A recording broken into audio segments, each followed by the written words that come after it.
Bear River Live welcomes you to this presentation of Bear River Sports.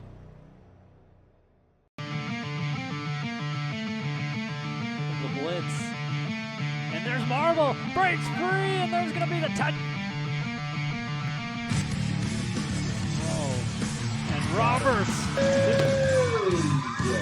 Running down the middle of the field. He outrun the defense again. One guy to beat. Tiptoes on the line.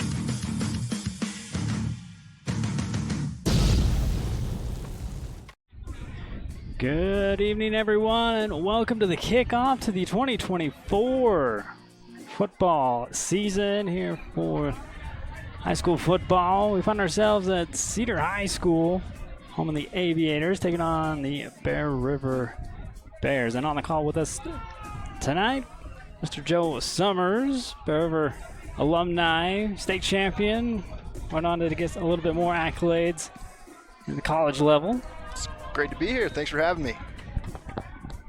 Well, it's a little breezy. Hopefully that dies down. It wasn't blowing when we first got here, but 20 minutes before kickoff, it starts to blow in.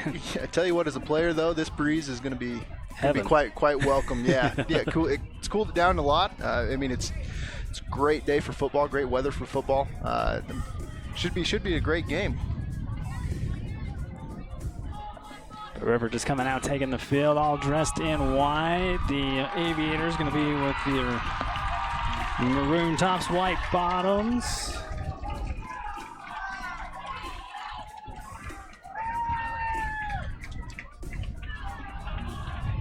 This is always the part that I hated. Just sitting waiting. Let's just play the game. But this is exciting for all these kids to be able to come out. A lot, especially these seniors starting your senior year. This is some times that you'll never realize how good they were until they're not there anymore. So it's exciting times. We're exciting to watch some of these kids be able to start their final season of high school football. But should be a great season. So last time these two met, they kicked off last year's season, except Cedar Valley was up at Bear River. We'll talk about a little bit about that one. We'll have the national anthem. We'll step aside for that. And when we come back, we'll break this one down just a little bit and kick the season off. Here is Cedar Valley High School. Don't go anywhere.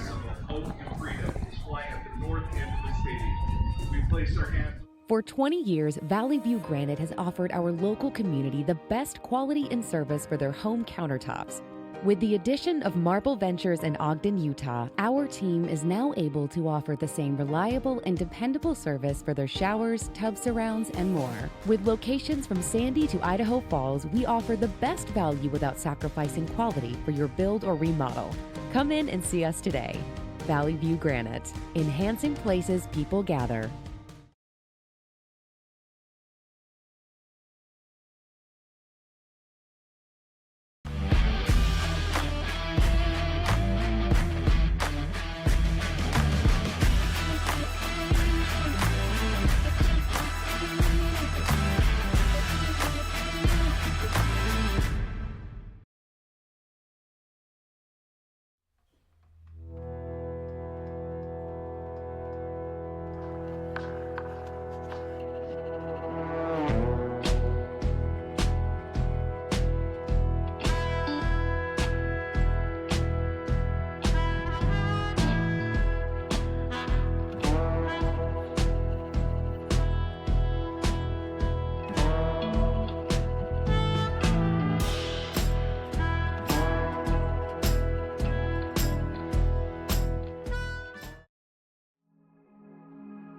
Cache Valley Bank is dedicated to fostering local businesses, aiding financial growth, and building strong relationships.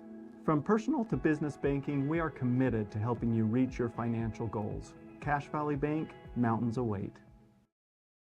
Bear River Animal Hospital takes care of small and large animals, providing pediatric care all the way up to senior pets. They deliver high-quality, customized vet services with their dedicated team.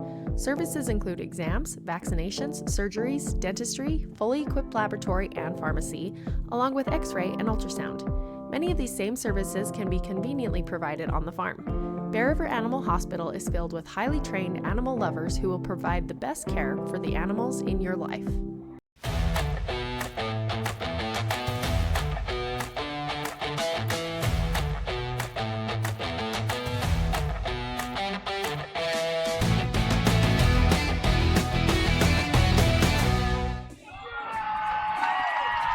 All right, welcome back here to Cedar Valley High School.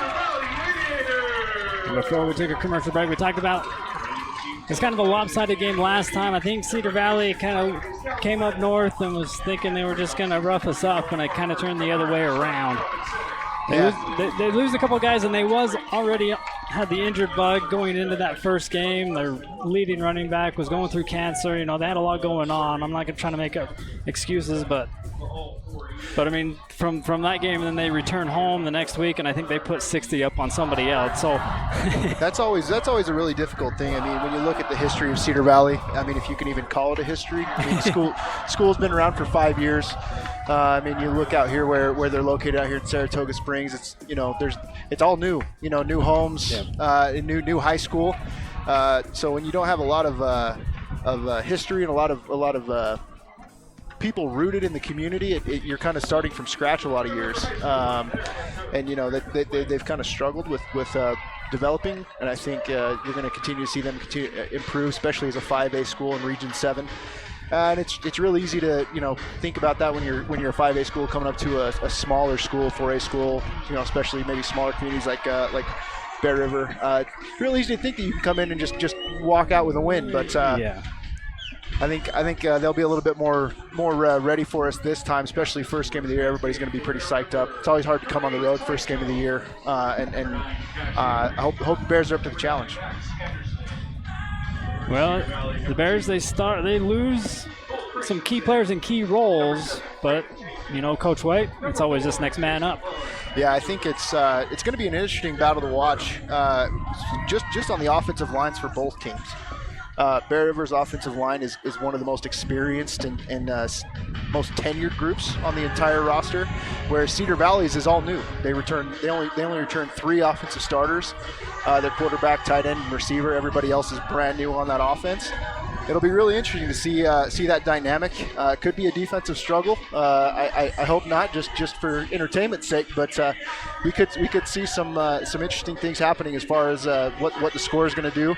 I'm really excited to watch our offensive line work and see how Coach Haas and Coach Wade are going to try to call plays around those guys. Well, if you go on Deseret News and you look at the Perry's picks or whatever, you got Bear River is favored, but the edge goes actually to Cedar Valley. So this is going to be a good game to open up the season with, I think. Yeah, it's always a tough time coming on the road. I mean, I remember my senior year, we were going, you know, as a 3A team to Skyline 5A, you know, coming off a state championship. That was a tough game, you know, not only because they were such a bigger school, but it's just being on the road. A lot of these times, when you're coming out as a new season, there's a lot of first-time starters, and you don't know how they're going to react in a game like this, or just to any kind of game. So it'll be interesting to see how much of a feeling out period there is, and kind of seeing what the play calls look like. Because I mean, coaches are feeling it out as well. They're going to try to see how players respond. They're going to see what formations work, what play calls work, and let's see what they can put together. Well, you get to see the good old kickoff, not like how you're seeing it now in the NFL. It's safer, right? That's what they're going to tell us? Yeah, that's what they're going to tell you. The student body section rocking the press box. Getting ready for the kickoff. We'll see Cedar Valley's offense first as they will receive, traveling from north to south. Yep, we're going to get to see one of those battles I was talking about first. The inexperienced offensive line for Cedar Valley, but it's also an inexperienced defensive line for the Bears. I mean, we've got quite a few underclassmen in the front six. You know, we're running that 3-3 defense, but the front six for Bear River is all really young. Got a couple sophomores. We have a couple seniors at the linebacker level, but everybody else is juniors and sophomores. So I'm excited to see how this turns out. Kickoff for the Bears. I believe the Stone Higley kicking off. for Bear River. And he will just drill this off the upright. That's 3 points, isn't it? Hey, and just like how the NFL used to be, there's your touchback, drill it in the end zone. Hey, we won't tell him that the wind helped him at all, even though that probably definitely did, but that was still impressive. Yeah, if you couldn't tell which way the wind's blowing, you do now. So at the 20-yard line, the Aviators will start off the season. Again, I'd like to thank you for your support by hopping on and watching. I'd like to thank our sponsors as well for doing that throughout this one. Looks like we're going to start out with 2 wideouts down here at the bottom, 2 up at the top in shotgun. Start with a man in motion. Quick dump off over to him here on the near side. Off a couple good blocks, and he'll get just shy of midfield, maybe the 45. See where the market. Oh, he stepped out of bounds about the 41. Yeah, that's good play call, really coming out to the far side of the field. They lined up on the left hash and then swung it out to their right. Had a lot of room to run, really got the linebackers caught up there. If you looked, you saw number 8, Tyden Jones, right up close to the line. It's a good play call, getting the ball out, getting it out in space. Bring up another 1st and 10 here for the Aviators. He's going to go 3 wide.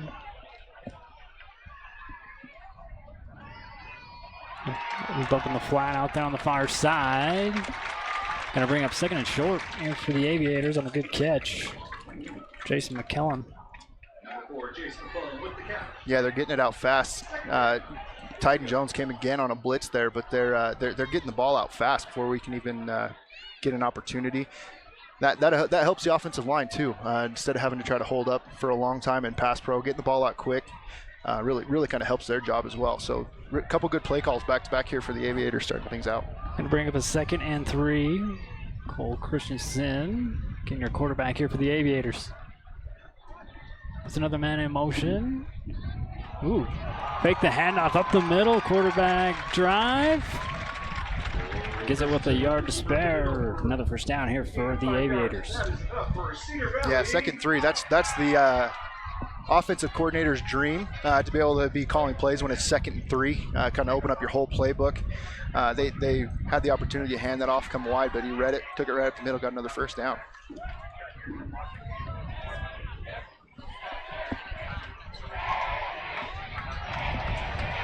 Going to get an offsides penalty there. Everything's working for the Aviators right now. They're definitely settled in. First penalty against Bear River here on the season is going to be an offsides call, giving them an extra 5 yards. 1st and 5 now here for Cedar Valley. Right here at the fringe, right inside the 45, I'd take a shot to the end zone here if I was the Aviators. Same formation as last time. Christensen going to send a man in motion. That's Richard Dostra, but it's a dive up the middle. Good for maybe 1. I give him 1. Had a helmet come off here, see who's going to come in. You got another backup offensive lineman having to come in. This might have to change play calls. I didn't see which position that was he's coming out. May change up the type of play call your offensive coordinator is going to go with. But again, you're in a 2nd and short, 2nd and 4 it looks like. Yeah. Doing a good job of staying ahead of the chains, making things easy, especially on an inexperienced offense. This is definitely the way that Aviators wanted to start the game.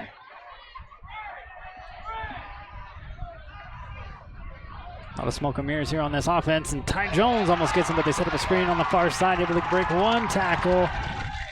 But we'll get leveled there on the far side. Not before he gets a 1st down, though. Yeah, the Bears have brought pressure quite a bit. Looks like we're going to get a roughing the passer penalty too. Ty Jones getting there just a little bit too late.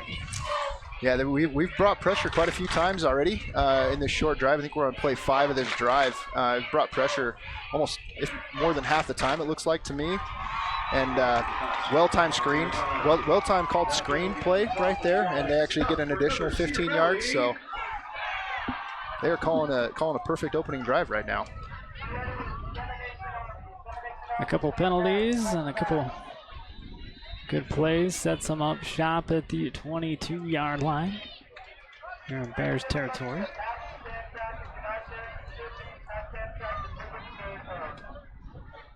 Dean Christensen in shotgun.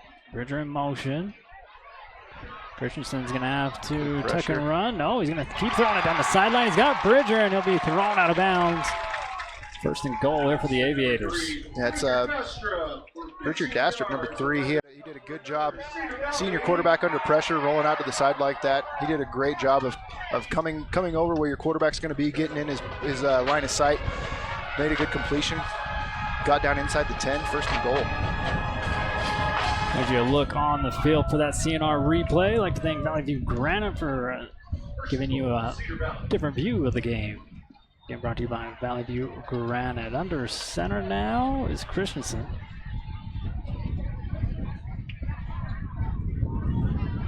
Gonna fake the handoff and roll out right side. Looking for somebody in zone, incomplete. Good defensive coverage on that one. Got a flag on the play over on the back side of the offense. We'll see what this looks like. Too far away from the pass to be. Looks like a pass interference. We'll see. Could be a holding. We'll see out there on the replay, Joe, if you can see anything from that far side. Might be a hold. Oh, an eligible man downfield on the Aviators. Hey, I'll never fault an offensive lineman for wanting to get downfield. Wanting to get downfield, catch a pass, celebrate a touchdown, things like that. Just got a little anxious. It's the first negative play that we've had for the Aviators so far. Bears defense right now, I mean, how we're playing defense, they're having 3 down linemen and 3 linebackers, and they're always trying to bring one of those linebackers from a different space in the secondary of the defense, trying to find a different way to get pressure. They've gotten pressure a few times, but it's costing. We're going to have a holding penalty right here. He caught it, but this one's coming back. Let's celebrate for the time being, like you said. Dirty laundry again on the field. That'll be a back-to-back penalty against Cedar Valley. And there's the call from the official. Going to wipe this one away. One more look at it here on the CNR replay so you can catch the hold that you saw right there in the middle. I never got a holding penalty, but I know exactly what they look like. That's a lie.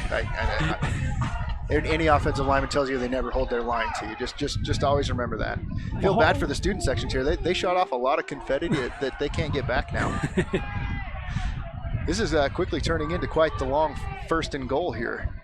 First and goal from the 22. That's a tough spot to be in. And I don't think you'd want to try to kick a field goal going in this direction with the wind, so we'll see what they can come up with here. Cole Christensen, quarterback for the Aviators, is one of the returning starters on offense. He's done a good job so far. Got a man coming in motion on the far side.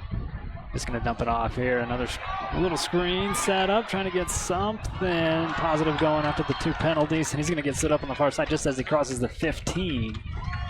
Yeah, it's Aiden Laws. He's only a sophomore. Did a good job coming out of the backfield, catching that pass, and fighting for extra yards. One more look at it here on the CNR replay, coming right at you.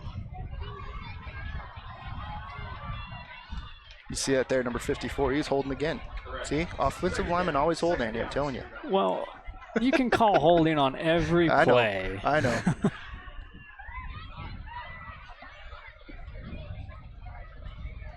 3 wideouts down here at the bottom. We only got 1 up top. Dean Christensen in shotgun.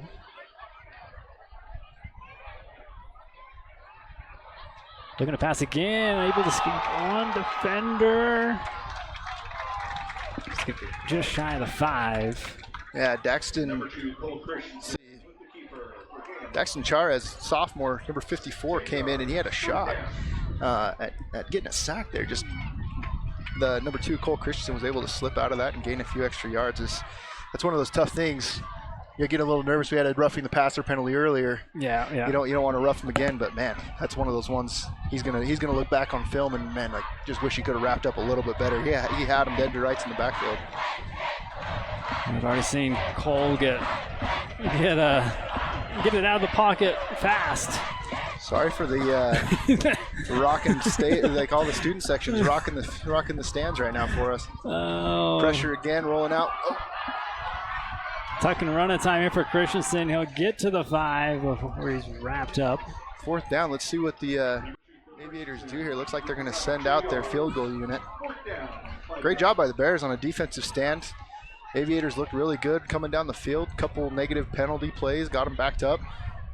And the pressure finally started getting to him a little bit. That pressure started working, getting Cole Christensen rolling out, getting him uncomfortable in the pocket. See how this field goal straight into the wind does here. Braden Jackins will attempt. The kick is up. The kick is good. I don't know why we ever doubted him. That's right into the wind. Did a great job. Cut right through it. So Cedar Valley strikes first, 3-0, still in the first quarter. A lot of time left to go in this one. We'll step aside and be right back.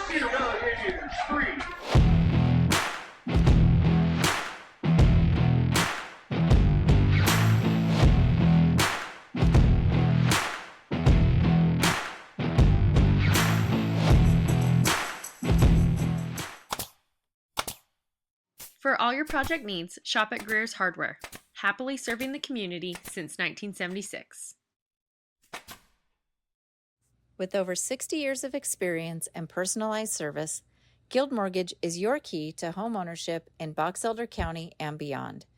Friends and neighbors you know and trust. Trudy, Chris, Julie, Shannon, Rollin, Tara, Brittany, Andy, Chelsea. Stop by or give us a call today. Guild Mortgage, own what matters. Welcome back here to Cedar Valley, a 3-0 ball game.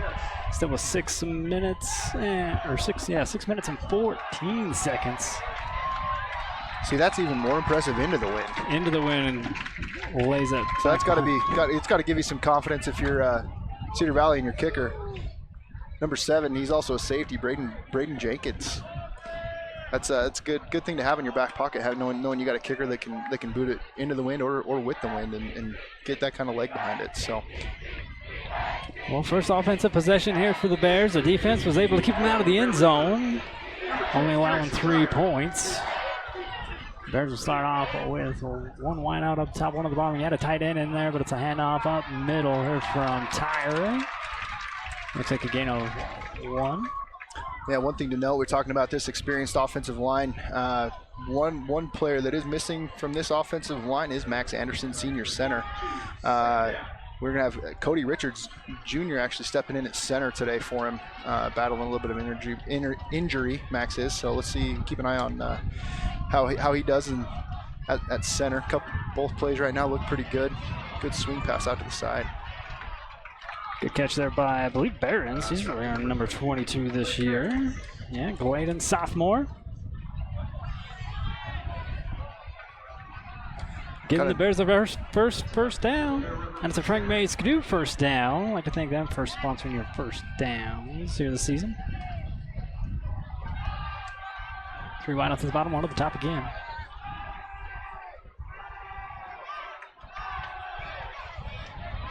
Tyler look to throw, just sings that one right back outside.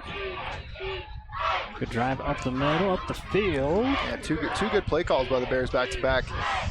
When you first get out like this, first drive defense is usually pretty fired up. Getting the ball out quick, like I mentioned earlier, helps your offensive line, helps relieve a little bit of the pressure, and it's positive plays. You're back in the 2nd down 3, 2nd down 4 area. Really opens up the playbook for Coach Haas to kind of see what other plays he can play. Maybe take some shots, go down the field a little bit more here. That was Eli Breger on that last catch. Another throw to the air again, and we go to the near side this time. Brought down here by Cash Avery. That'll be another Frank Mason first down. Again, swings it out quick, gets the ball out fast, able to cut upfield, get another first down. And props to Cody Richards. I mean, I'm not biased or anything, but the center is top, I'd say, hardest position on the field. Having to block and get the ball back to your quarterback. He's done a great job so far. Barron's back with Tyre in shotgun and a handoff to him. Gladen trying to turn inside. It'll be a gain of 1.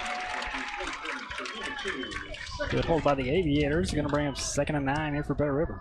Aviators run a 4-2 defense. They have 4 down linemen right up on the line of scrimmage and 2 linebackers. And this is definitely the more experienced unit this year, 7 returning starters.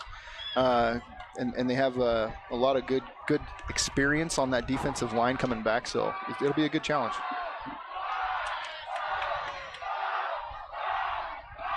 Tyrant shotgun again, looks to pass this time. Going deep, first time, and What brings a it in. catch. One-handed, brings it in, and the Bears score their first touchdown. What a catch. Great job by Eli Brager, sophomore. One-handed catch, brings it in and able to go the distance. But I got to give props to the offensive line. The defensive line from the Aviators did a twist game. They're able to pick that up, give him some time, and what a catch. Again, it goes back. If you got time, let the wide receivers do their job, and you end up with results like that. Yeah, Coach Bubba Wise has got to be happy with his offensive line performing so far. Great job on that twist pickup, especially this early in the year. Being able to pick up a twist game like that is not easy. But yeah, you see the results when you can do that kind of stuff, picking up blitzes, picking up games like that. You can score touchdowns. Stone Higley keeps it low, still good though. And Bear River answers quickly back. Marching all the way down the field. It's a 7-3 ball game with 3 minutes 41 seconds still left to go in the first quarter. Let's step aside and be right back. Miller Medical is ready to care for clients with full services for family medical. They also offer beauty and spa health treatments with hot stone and IV vitamin therapies, as well as Botox. Let Miller Medical take care of all your healthcare needs.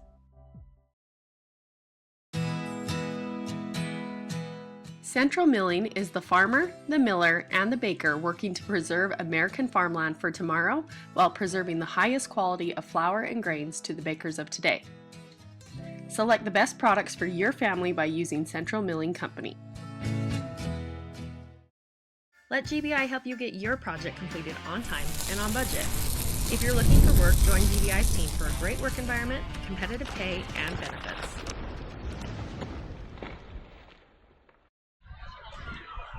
Well, back here at Cedar Valley High School, see if Stone Higley can get another deep one. Got it through the uprights last time, and this time he's going to bounce into the end zone and back. Yeah, with both kickers that we've seen so far, I'd be surprised if we see a kickoff return today. These kickers are doing really well.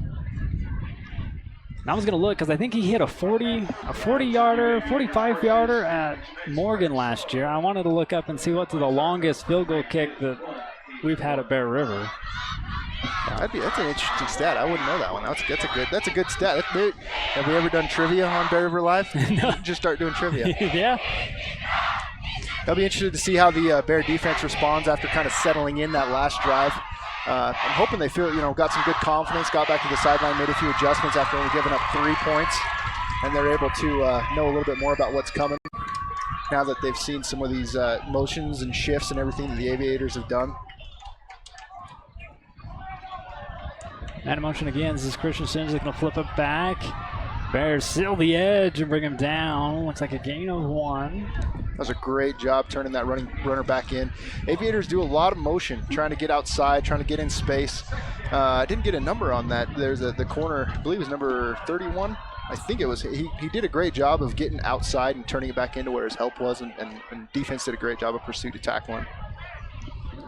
Aiden Law is the ball carrier there for the Aviators. Getting him 2 yards, going to bring up 2nd down. And a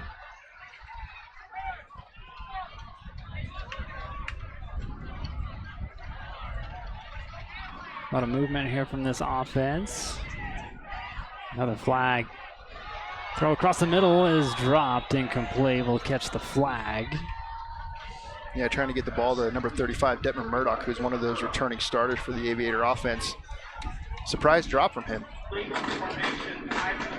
Illegal formation against the Aviators. That's one thing you can run into with a lot of motions and shifts like the Aviators do.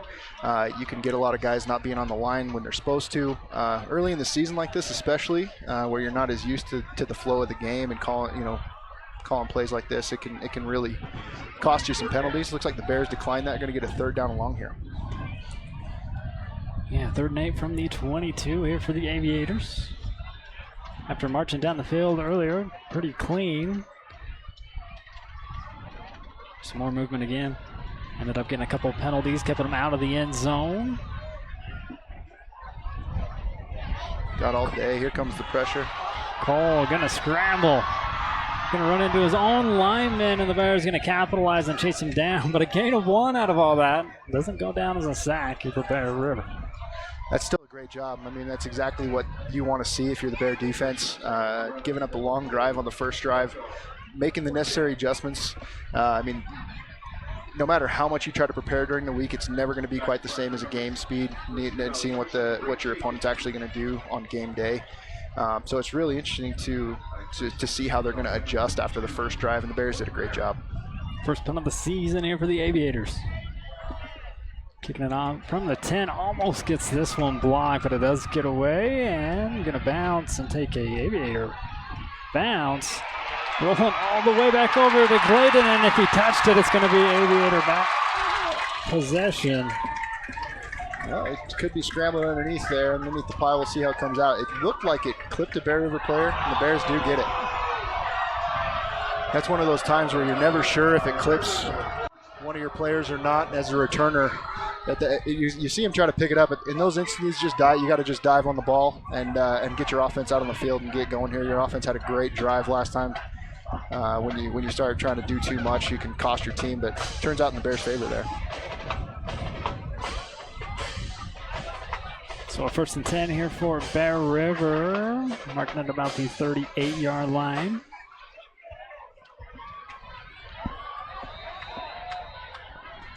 Going to line up an empty 5 wide receivers. Tyrell, well, there goes Clayton back with him. Burns will get it on the far side. Good blocks, and can't quite get to that edge before the Aviators, and it'll be a go for no gain.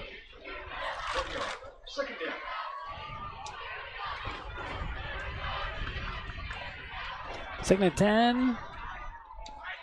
First quarter winding down. Bear River in lead 7-3.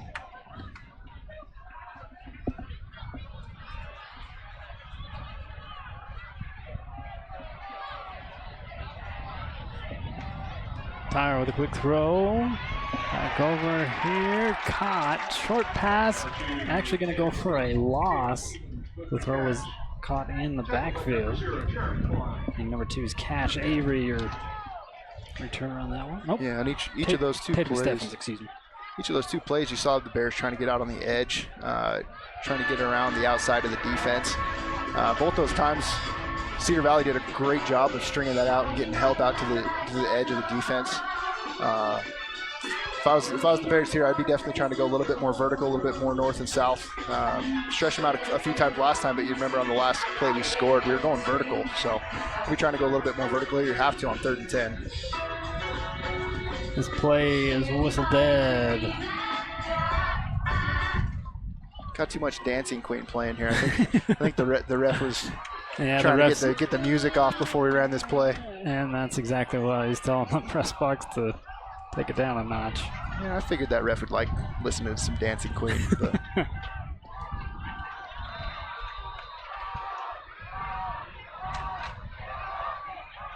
Two wideouts at the bottom, 2 at the top. Burns and Tyre in shotgun on a hard count. Checks the play on the sideline. They're going to roll with it.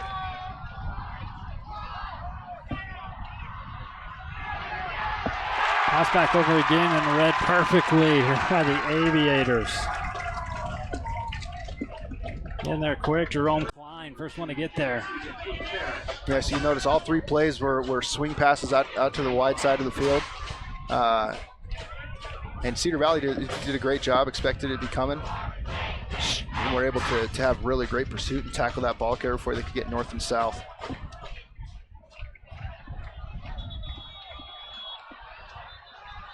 See if the Bears' next drive can get some runs up the middle, throw some more vertical seam passes.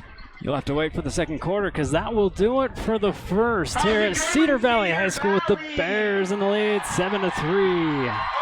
We'll step aside, thank our sponsors, flip the field, and be right back. Rudd Funeral Home is a locally owned family-operated business.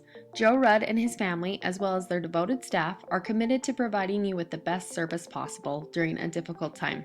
Their beautiful facilities have all the necessary amenities. A large viewing room can also double as a smaller, more intimate funeral chapel. The chapel is even equipped with streaming capabilities to make sure family and friends are connected no matter how far they may be. Rudd Funeral Home is there to help you in your time of need.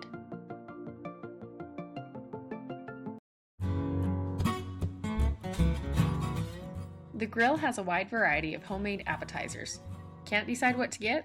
Then build an appetizer combo. No matter what you're craving, the grill has something for everyone. Did you know Kent's Market has an app? And it's free. Just go to your app store and type in Kent's Market and it'll come right up. Downloading the Kent's Market app gives you access to digital coupons, weekly deals, and access to your Kent's Kickback account. Welcome back here to Cedar Valley High School. 4th down after Bear River first punt of the season. Now we're going into the wind, so let's see how this goes.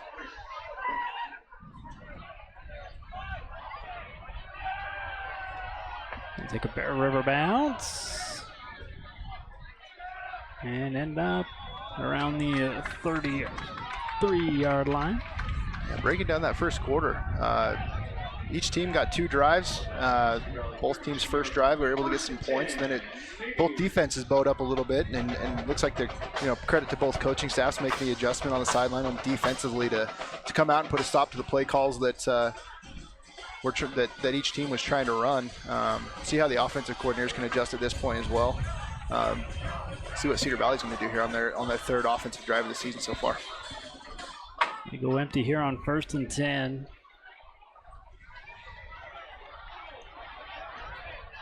Man in motion coming back in behind. This is Christensen with the delayed handoff and cutting through the holes. Getting the first down, and that's going to be like a yard shy. Just short, 2nd and 1. That's a great play. If you watch on the replay here, you'll actually see the right guard, right tackle pull, come around, open the hole right up the middle. It was a great executed run. Great job by the offensive line for the Aviators. Trey Cram Jr. Just kind of zigzags his way through the defense. Comes up a yard shy. It's 2nd and 1 here for the Aviators. A hard count. He draws a flag, and that'll get him a first down. Yeah, that's a lot of what. If I was the defense of the Bears, I'd be talking a lot about the motion that's coming. They're doing a lot of hard counts. They do a lot. They try to. What this is all about is trying to get the defense to be hesitant, get their eyes wrong. They want them looking in the wrong spot. Want them playing on their heels a little bit. So hopefully the Bears are making some mental notes of these. Coaches are making some notes to talk to the players about them, just to be ready for these kind of things to be happening quite a bit. Yeah, Garrett Stone was ready to rock and roll that last time up. Here's Christensen back. Here comes the pressure, and the Bears going to get the first sack of the season. We're going to have looks like it's going to be some type of defensive holding penalty out in the secondary.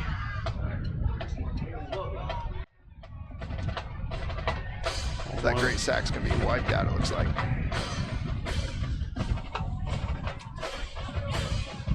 We'll get the official call right here. Defensive holding, number 3. That's always frustrating as a defensive lineman when you're getting a sack like that.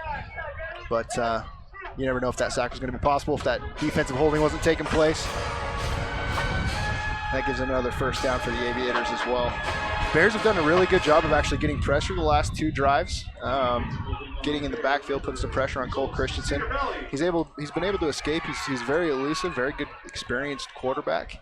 Let's just see if the defensive secondary can continue to hold up and we can continue to get more pressure on him.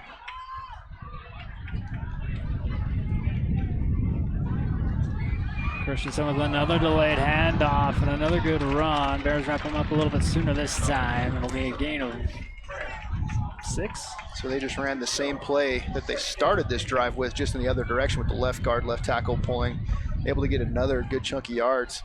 They're definitely making notes of that play, having some success. If you're the Bears defensive coordinator, you should be making some notes of that one, how you're going to address that and making your adjustments in your lineup and what to look for. 2nd and 4 after the run here again by Cram.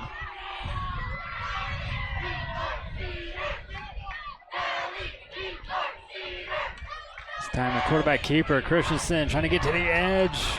He'll get stopped just shy of the first down marker by Brecken Haynes.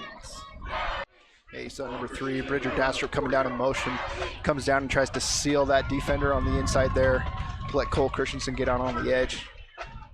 Looks like he drove him out about 2 yards short. See if the Bears can hold up here on 3rd down.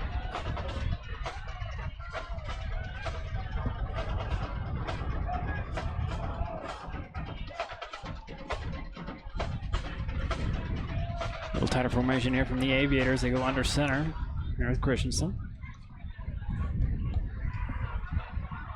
The man in motion going to give it to the far back, and the Bears going to stuff it.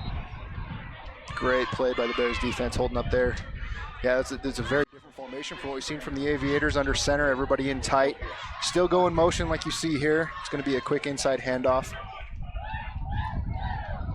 Does a great job by Dallin Rice cutting in there, junior, making that tackle, coming up short. We'll see if they've, looks like they're going to go for it here on offense and on 4th and 2. You got that kicker with the great leg. I don't know. I might be trying to kick it here, but we'll see. This could be a good momentum builder for the Bears if they can get a stop here. 4th and 2. I'd be watching the ball here too. If you're the Bears defense, they might be trying to draw you offside. Oh, a quick dump pass here to the outside. They'll get the first down on a quick pass. Going back over to Jason McKillen. Yeah, those are always bang plays.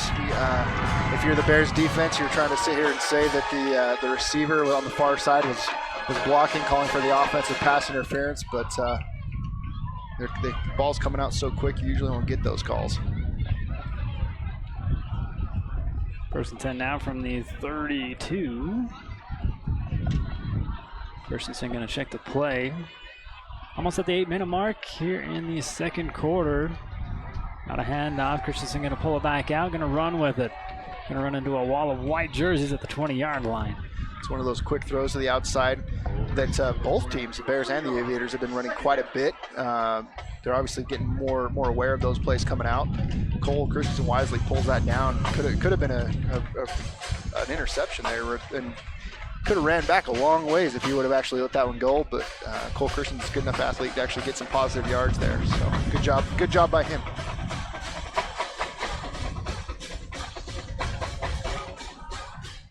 Second and 7. After the 3-yard run here from Christensen. Back in shotgun again, going to roll out to his left. He's going to be chased all the way to the near side of the field, going to the end zone and coming down with it, but not in the end zone. They're going to mark him just outside. Wow, that's a great job by Detmer Murdoch. He was actually covered when Cole let that ball go. If you look at the replay here, you're actually going to see the receiver on the backside coming across. That's who I thought he was throwing the ball to. But you'll see number 35, Detmer Murdoch, come back into the screen and just grab that. That's experience. That's confidence right there. Good job by Detmer Murdoch coming back in and making that catch. It was a great catch as well. But I thought he was trying to get that receiver coming over from the backside. Yeah, I thought so too. And then just all of a sudden he just reaches out there and snags it. Yeah, it's tough to play defense against a guy like that. So.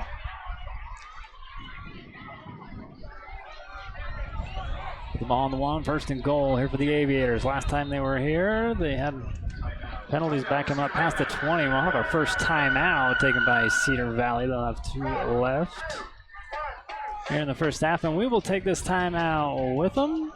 Bring it back here to Cedar Valley. Bears still in the lead, 7-3, but the Aviators are knocking on the door. For all your embroidery and screen printing needs, whether for business or just for fun, stop by Cover Up in Tremont or Brigham. At Cover Up, yeah, we can do that. Investing in your education is an investment in yourself. Open doors with a degree from Utah State University and find your path to a more rewarding future. Reach your goals by attending USU Brigham City while staying close to home and saving money. Give yourself a chance to see the return. Your way, on campus, Online, this is your U State. Lincoln Financial specializes in estate, investment, and retirement planning, as well as business benefits. At Lincoln, they are totally impartial, comb through different options to create financial products that a person needs. Lincoln Financial, big city service, small town care. Welcome back here to Cedar Valley. 6 minutes and 53 seconds remain. It's first and goal. See what the Aviators drew up here during the timeout. Going to go under center. This is not a normal formation for them. They got Jed Feller, who's actually listed as a defensive end, lining up in the backfield here at running back. See if they can turn around, hand him off, and stick this in the end zone. It'll be a quarterback sneak, and Christensen will get it in.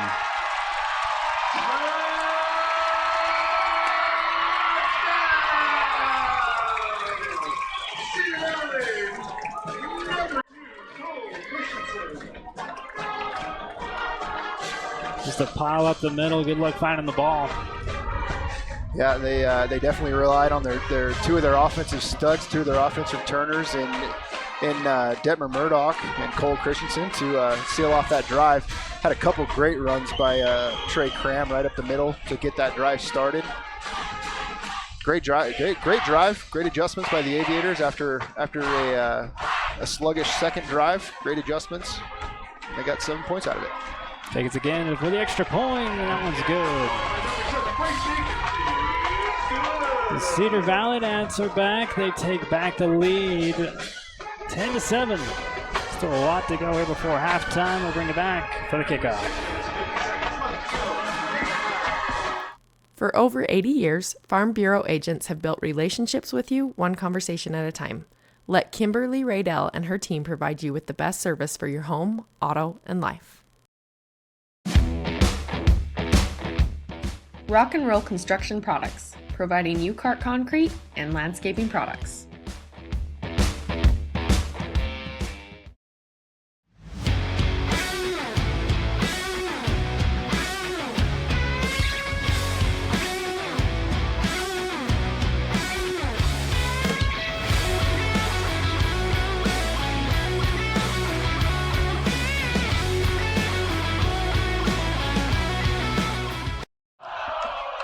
Welcome back here to Cedar Valley.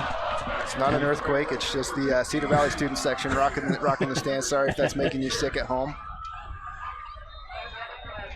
Now they calm down. Braden again here to kick this one off.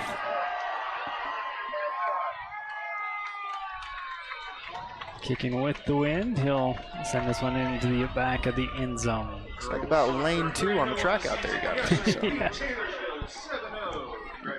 See if the Bears can make some kind of adjustments on offense here. Their last drive is all 3 passes out to the outside, trying to go around the defense. Didn't really get much yardage out of it. Let's see what kind of adjustments they can make here. What Coach Hawes is going to come up with. Couple wideouts with the tight end. Time with the handoff. Going to glide in, and he'll turn it upfield for a couple yard gain. Yeah, it's a good run inside. Pulled the backside guard, trying to do a little bit of a power trap blocking scheme up front, get a couple yards. They did bring in, as you mentioned, they had a couple tight ends on the line. That's going to definitely condense the defensive front. That front 7 of the Cedar Valley defense makes that a little bit harder. Be good to see some more spread formations like this and running the ball up the middle as well. Just like that. Handoff again, and that's a huge hole, and a fly comes in here towards the end of this one. Gonna get a hold.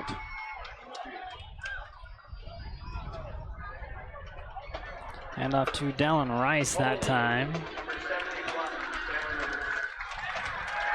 And that could be why the hole was so big. Hold on Brendan May right there. Sorry, buddy. I wanted to say your name for good things, but still a lot of game left. Stops clock 6 minutes and 10 seconds. Let's put you back behind the chains a little bit. Second down and long again.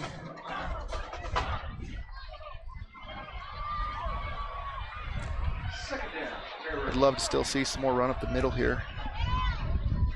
Got the offense spread out.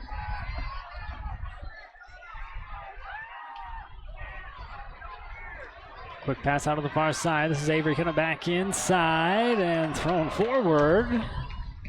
Going to make a good manageable third down. Yeah, you'll see it on the replay here. It's actually RPO that you see so famous in the NFL and college right now, where you'll actually see the quarterback have the option to hand the ball off just based off of what the defensive secondary is doing, and saw enough there to swing it out wide and actually get some positive yards. I think he would have had a good positive play either way, handing it off or throwing it out, but good play, make it third manageable. 3rd and 3 with 3 wideouts on top. A little high snap. Thought we'd see more of that. Pretty good so far as Tyre running for his life. Able to get into a clearing, and he's going to have a first down, Joe. That is pretty impressive. I mean, that's like, oh no, and then just get rid of it. Oh, good job. You know, that's actually the first snap that we've seen a little bit higher. Cody Richards, giving props, has done a great job so far. He's switched up his, if you've noticed at home, he's switched up the way he snaps a little bit, the way he holds it's not very a traditional way. He's trying to dry off his hands there if you see it, but yeah, great job by Tyre turning that oh no play into a very positive first down. Jackson runs 40 yards for a gain of 1. In trouble again though, able to scramble through one. Just dump it down inside, looks like a gain of 1. Giving it back over to Avery here on the near side. Yeah, number 77, Alexander Holmes there. Just got beat around the outside, but able to dump it off to Cash Avery and get some positive out of it. Great job by Tyre eluding the pressure as well. Actually give him 2 on that one, so bring up a 2nd and 8.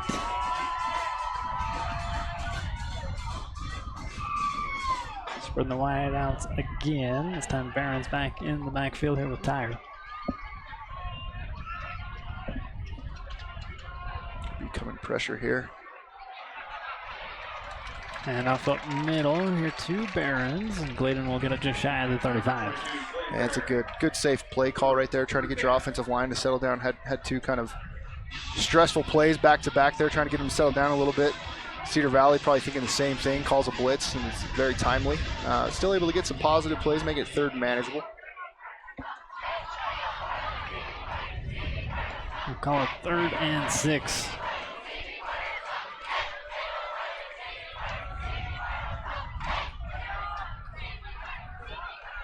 Good protection, good pass out, nice job. Good find here on the near side. They'll keep the clock going, so he did not go out of bounds. Clock now at the 3-minute mark. It'll pause for a moment as they move the chains. But he can throw and catch. Eli Brager, great job. Just a sophomore, able to catch the ball, turn around, get some good yardage, get a first down for the Bears. Offensive line did a great job of holding up.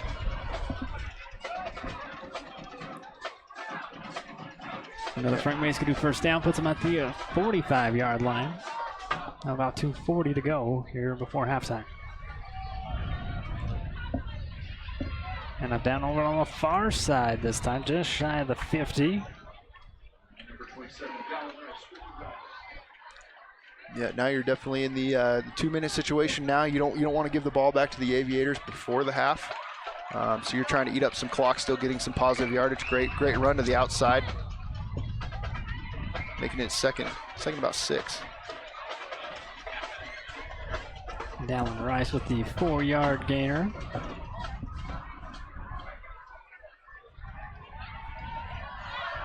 Rice again up the middle.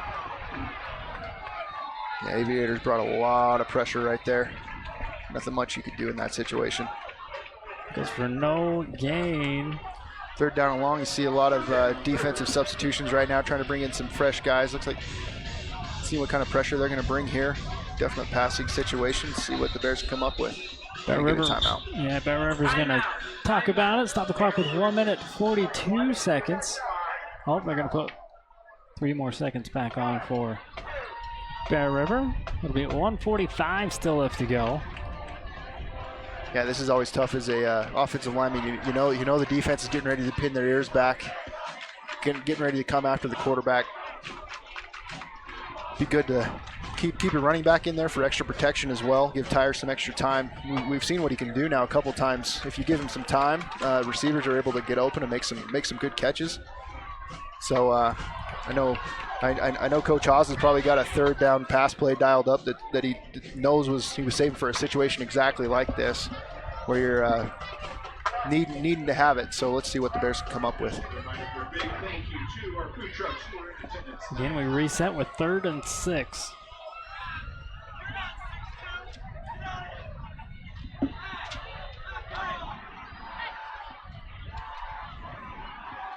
Just bring 4, swing it out wide. And unable to make a catch on the far side is Barons, and will bring up 4th down. It looks like they're going to go for it. Yeah, that's the type of oh, nope, they're going to punt it. I was going to say that's the type of play call that I would assume if you're going to go for it on 4th down. But I guess when they didn't get any positive yards out of it, they decided to just go ahead and punt it.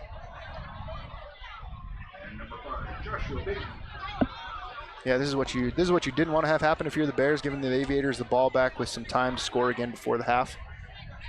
They have 2 timeouts remaining for both teams, I guess. Trying to catch it on a run, it's miffed, and they're going to catch it back up at the 30-yard line. Aviators will have it 1st and 10 with 1:33 to go. Yeah, that's a muff on both punt returners now. So take another look at it here on the CNR replay. Couple missed opportunities for both teams to get a turnover here. The Bears will get the ball coming out in the second half, so you won't have to worry about getting doubled up as far as points go. But yeah, you would have loved to finish out this half with a score, tying it up or going back into the lead. Aviator offense has a lot of momentum after that last drive, so let's see what adjustments the Bears made. They can get to stop here before halftime. So with 1 minute 33 seconds. Christensen in shotgun here for the Aviators. We're going to 2 wideouts here at the bottom, 1 up at the top. They're going to go deep right off the bat with a step, but not the ball. It'll fall incomplete. Yeah, Jace McClellan, he's the other. He's the third. You have Cole Christensen, you have 35, you have Detmer Murdoch. Cole Christensen's the other returning starter on offense for the Aviators, and they were trying to go and get that extra score before half. It was just him out on the island all by himself, but it looks like we got a roughing the passer penalty here. The Bears were bringing pressure. They've been able to get pressure, but that'll be the second one. Yeah, they've done it. They're hitting the quarterback, but they're just doing a little bit too late, which is unfortunate. That really helps the Aviators there.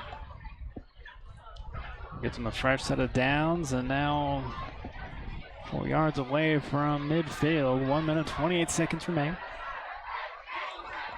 Like you said, Bear River will receive at the start of the second half. Quarterback keeper here from Christensen. He'll try to get to this near side edge. And he'll be forced out of bounds. And a flag for a late hit. Yeah, this has been 2 back-to-back plays from the Bears that are boneheaded plays, honestly. I mean, those are things that, as a coach, that just drive you really crazy. You coach your guys to play smart, play clean, and then those last 2 plays were not that way. Cole Christensen looks like he is not getting up. He's up now, but he's up, well. But he doesn't really want to be up. Doesn't feel like he wants to be up. That's too bad. I mean, he was really the one that was making that offensive run, literally running himself, but getting those passes downfield to Detmer Murdoch. And we'll see who they have stepping up here to come in and play quarterback now. Hope he's all right. And checking him out there on the bench.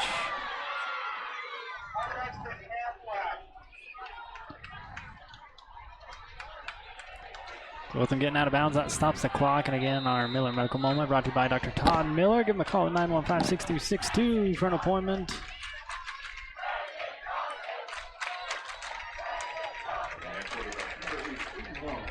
Looks like Aiden Laws is stepping in at quarterback now. Nope, sorry. Aiden Laws is a running back. Looks like they're going to have Landon Johnson stepping in at quarterback. A little bit of a wildcat. They give it over to Jace McClellan. Yeah, Landon Johnson Jr. stepping in. Did a great job getting that ball out, getting some positive yards. You always feel bad for the team that loses that injured player. but it's also hard on the defense because now you're changing up everything as far as what play calls were happening, the way that quarterback played. It can be a difficult adjustment as well. Going for the end zone, and they're going to score on a dart. Richard Dastrup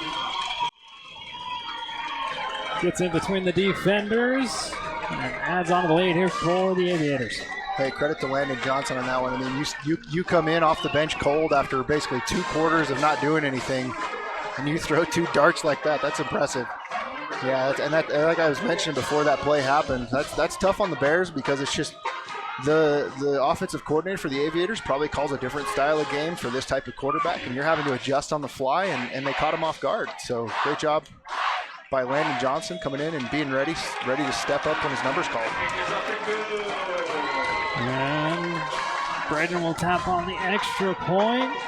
A 17-7 ball game, something the Bears didn't, like you mentioned, didn't want to have happen, giving the ball back to the Aviators with a little bit of time left to come back and score. We'll just keep it here. There's only 52 seconds remaining. Bears with 2 timeouts. I don't think we're going to they'll probably just drill it back in the end zone again and make us go the full length of the field. I don't know how aggressive you want to be.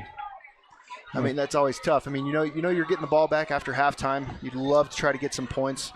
You might see an initial play call or 2 here to see if we can get some positive yards. If we can get some positive yards on first and second down, you might see us go into a little bit of a hurry up. But if you don't get a whole lot of positive out of those plays, you might just run it and take this thing to halftime. We'd like to thank KSL Sports. You could be watching this game on the KSL Sports app. Follow your teams all the way from high school all the way to the pros with the KSL Sports app.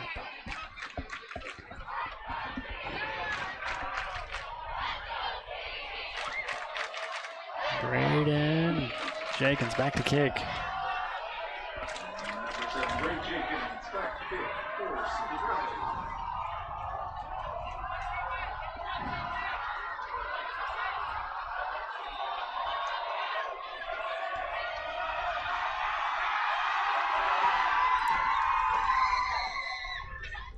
This will take a hop and touch back it goes.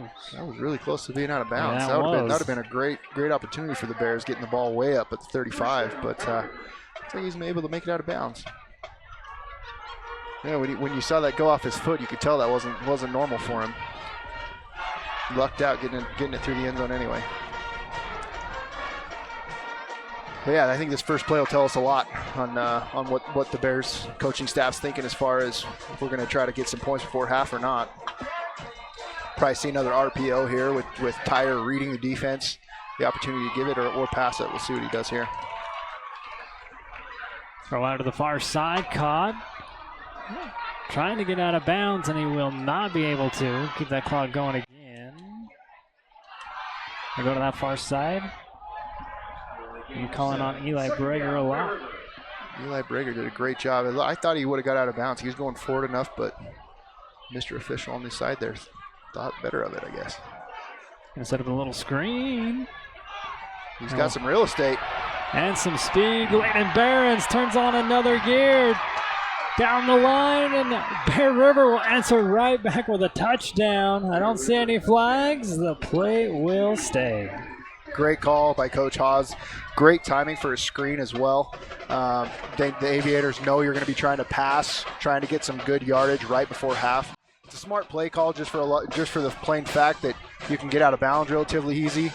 But you're going to catch the defense trying to pin their ears back and come after the quarterback. But great job getting some points. Now you can try to go into halftime here with only about 17 seconds left. I doubt we'll see much other offense right now, but that's a really good positive note to go into halftime with. And the kick up and good from Stone Igley. Back to a 3-point ball game.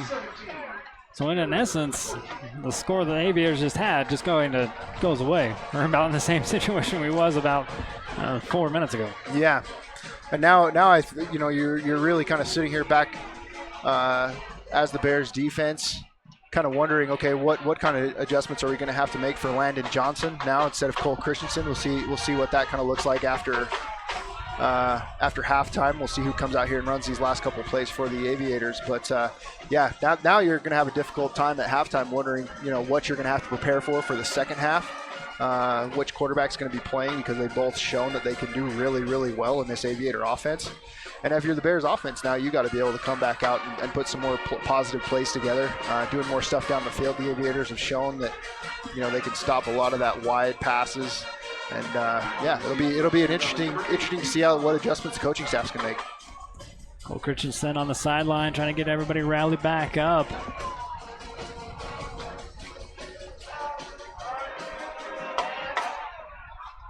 Stone Higley. Heard a kick in the wind. Is a win. Oh, I didn't like where the tee was placed. Seeing Cole Christensen up walking around with his helmet, that's usually a good sign.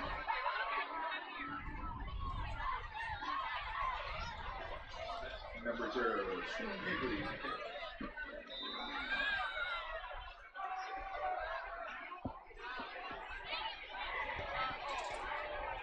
And this one does not go into the end zone. It will be returnable here at about the 6-yard line. A flag comes in at the end of this one. Didn't quite get it back to the 20-yard line. That almost turned out bad for the Aviators, letting that ball hit the ground. There's some Bears members of the kicking team that were steaming down there. It could have been really bad for the Aviators. Frickin' Pearson able to bring it back, and a block in the back. It goes against the Aviators. Yeah, I wouldn't be surprised if you just see a quick run play here and go to halftime. With Cole Christensen's coming back out. That's always good to see.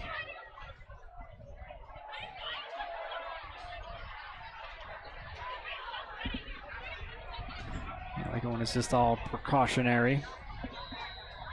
Yeah, it looks like they're just going to kneel on it here and take us to halftime.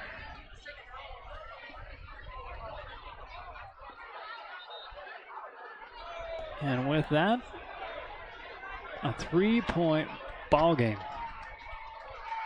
A little closer than last year, but that makes it a lot more funner. Yeah, it's exciting. I'm excited to see what adjustments can be made on offense and defense coming out of the half for both the Bears and the Aviators. A lot of positives for both teams. It'll be really fun to be able to watch what we can do as far as stopping Cole Christensen. He's really been the one that's made their offense go. And then also to see what Tyre can do. We've seen that when the Bears offensive line holds up, he can get the ball downfield and do some good things. We've seen some great plays from Eli Brager so far. I'd love to be able to see more of what we can do as we keep going down this game. All right, we'll step aside and thank some more of our sponsors again for bringing you this coverage of Bear River Athletics. We'll be right back. Mountain Valley Printing is your one-stop print shop. They print on all apparel, as well as photo prints, copies, canvases, metal prints, banners, and more. Check out their Bear River High School merch shop for amazing swag. They even have fundraising opportunities. Tanglewood Studios has something for everyone, whether it's dance, cheer, color guard, or gymnastics. There's even recreational all-boys gymnastics along with Mama Me classes. Family rates are available, so come join the fun. Great Basin Industrial has been building America with epic safety and quality since 2007, specializing in steel fabrication, machining, and paint. GBI engineers, ships, installs, and repairs a wide range of products. They design and build all steel and alloy work according to the highest industry standards. Let GBI help you get your project completed on time and on budget. If you're looking for work, join GBI's team for a great work environment, competitive pay, and benefits.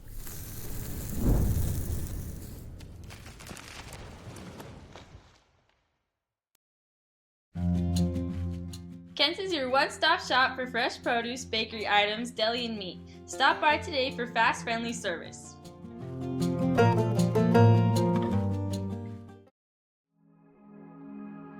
At Cache Valley Bank, we value our heritage and the history we've built within our communities. With over 45 years of experience behind us, we are confident in our ability to equip our customers with the necessary tools and expertise to navigate their financial journey. Whether you are ready to expand your existing business, embark on a new business venture, or are seeking better personal banking, let us help you reach new heights. Cache Valley Bank, mountains await.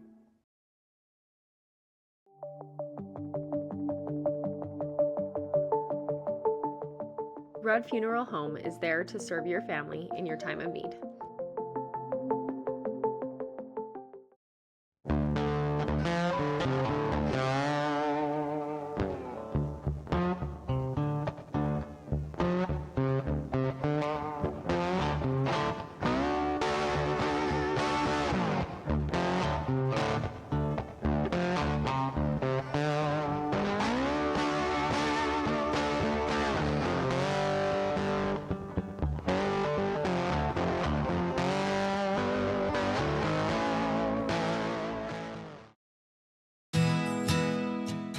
Central Milling is personally invested in the quality of their products and their relationships with customers and suppliers.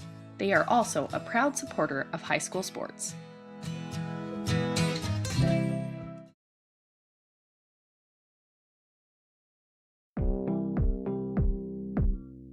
Meet the dedicated veterinarians at Bear River Animal Hospital. Whether you have small or large animals, they can provide high-quality, customized vet services, including exams, vaccinations, surgery, dentistry, x-rays, and ultrasound. Make an appointment at 435-257-7455. Dr. Todd Miller has expanded his team of medical professionals. Medical assistants, nurse practitioners, and estheticians at Miller Medical are ready to care for their clients with full services for family medical, pediatrics, beauty, and health. They also specialize in weight loss and hormone therapy. Miller Medical is now offering beauty and spa health treatments, as well as Botox. Most insurances are accepted, but a cash price discount is available. Let Miller Medical take care of all your healthcare needs.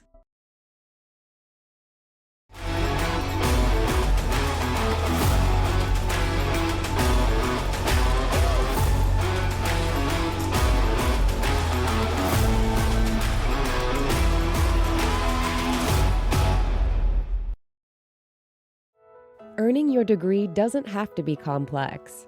USU Brigham City lets you stay close to home and save money.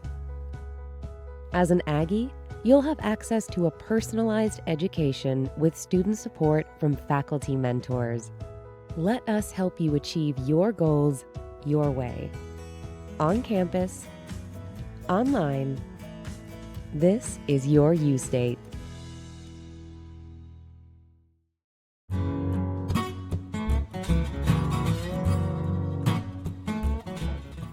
Reserve a lane at the Bear River Bowling Center today.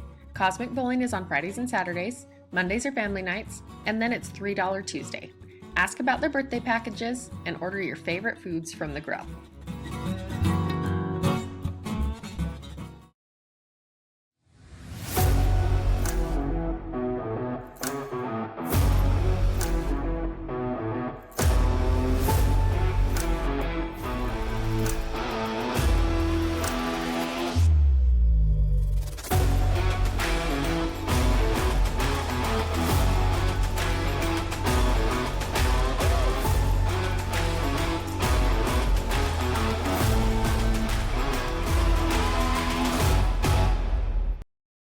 If you are in need of financial assistance, call Dusty Roach at Lincoln Financial. He and his friendly staff have the expertise you'll need. For 20 years, Valley View Granite has offered our local community the best quality and service for their home countertops. With the addition of Marble Ventures in Ogden, Utah, our team is now able to offer the same reliable and dependable service for their showers, tub surrounds, and more. With locations from Sandy to Idaho Falls, we offer the best value without sacrificing quality for your build or remodel. Come in and see us today. Valley View Granite, enhancing places people gather.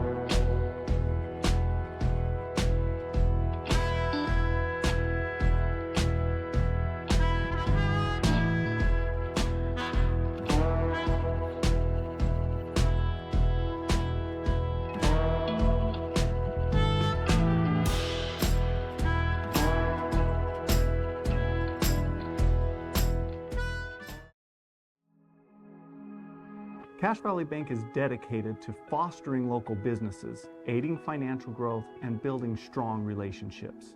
From personal to business banking, we are committed to helping you reach your financial goals. Cache Valley Bank, mountains await. Bear River Animal Hospital takes care of small and large animals, providing pediatric care all the way up to senior pets. They deliver high-quality, customized vet services with their dedicated team. Services include exams, vaccinations, surgeries, dentistry, fully equipped laboratory and pharmacy, along with x-ray and ultrasound. Many of these same services can be conveniently provided on the farm. Bear River Animal Hospital is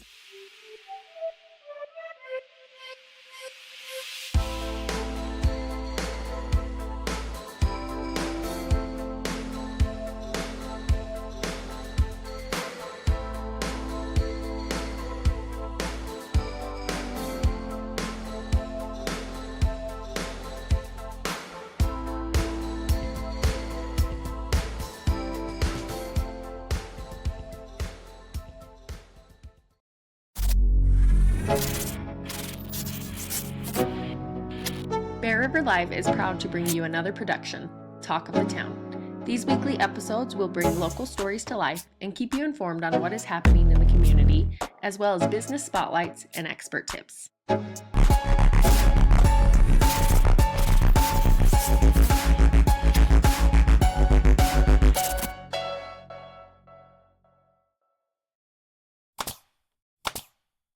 For all your project needs, shop at Greer's Hardware, happily serving the community since 1976.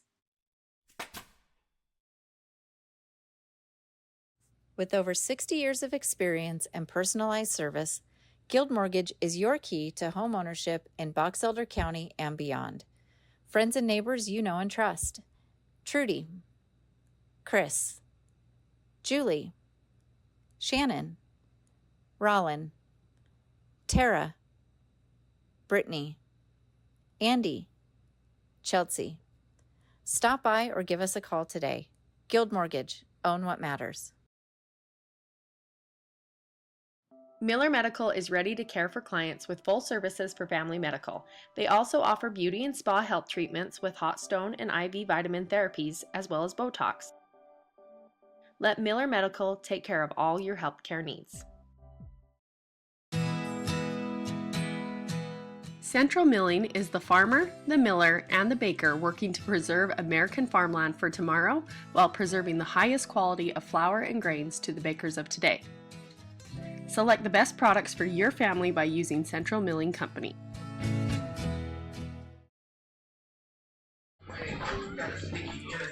All right, welcome back to halftime here at Cedar Valley High School, where we have the Bear River Bears taking on Cedar Valley. Talking a little bit about the stats of the first half.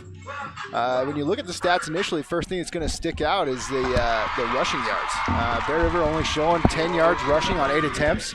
A lot of that is coming from just the play selection. There's a lot of passes, swing passes, things like that function as a run, but they're going to be counted down as passes.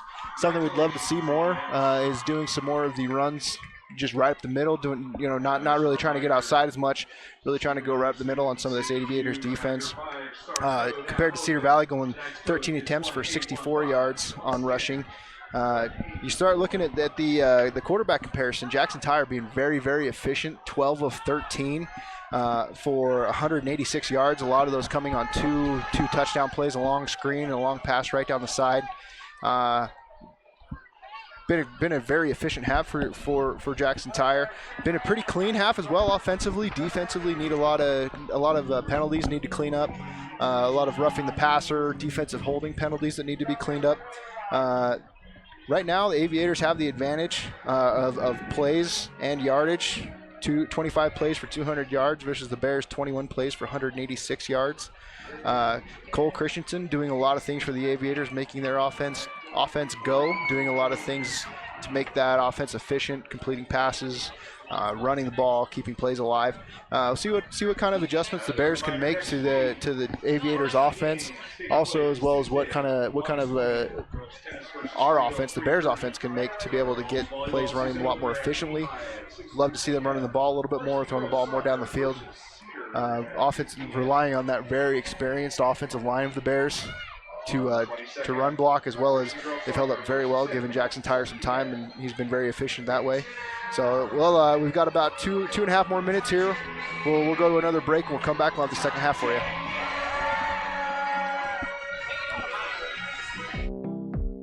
Bear River Animal Hospital takes care of small and large animals, providing pediatric care all the way up to senior pets. They deliver high-quality, customized vet services with their dedicated team.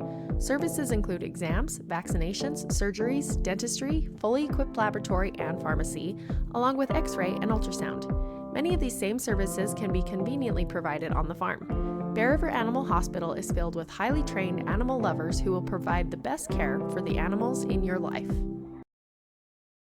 Let GBI help you get your project completed on time and on budget. If you're looking for work, join GBI's team for a great work environment, competitive pay, and benefits.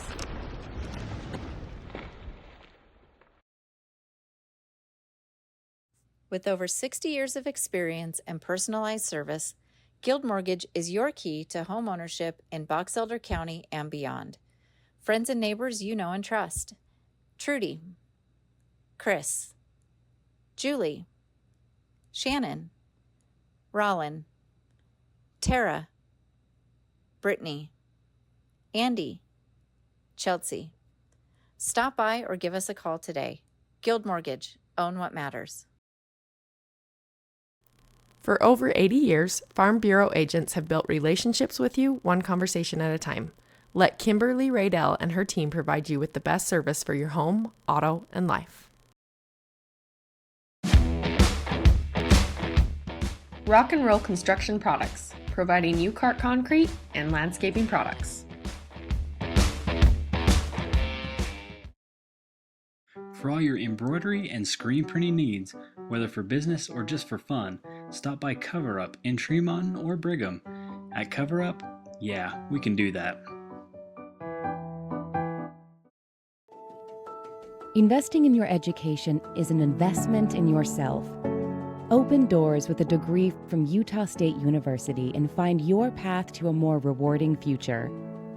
Reach your goals by attending USU Brigham City while staying close to home and saving money. Give yourself a chance to see the return. Your way, on campus, online. This is your U State. Welcome back here to Cedar Valley High School, getting ready for the second half. Yeah, you had to run down through the stats, Joe, and I like the one that brought out to me. I mean, we only have 7 first downs. I mean, the time of possession is very lopsided, but I mean, it's only a 3-point game, so when Bear River scored, we scored quick. Yeah, and I mean, we're doing pretty well, 3 of 4 on third down.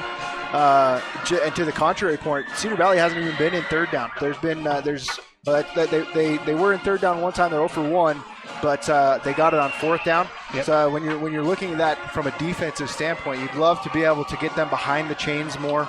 You'd love to be able to put them in more predictable situations. They do a lot of motion. They try to get a lot of misdirection, make that defense be a little bit more hesitant, play back on their heels.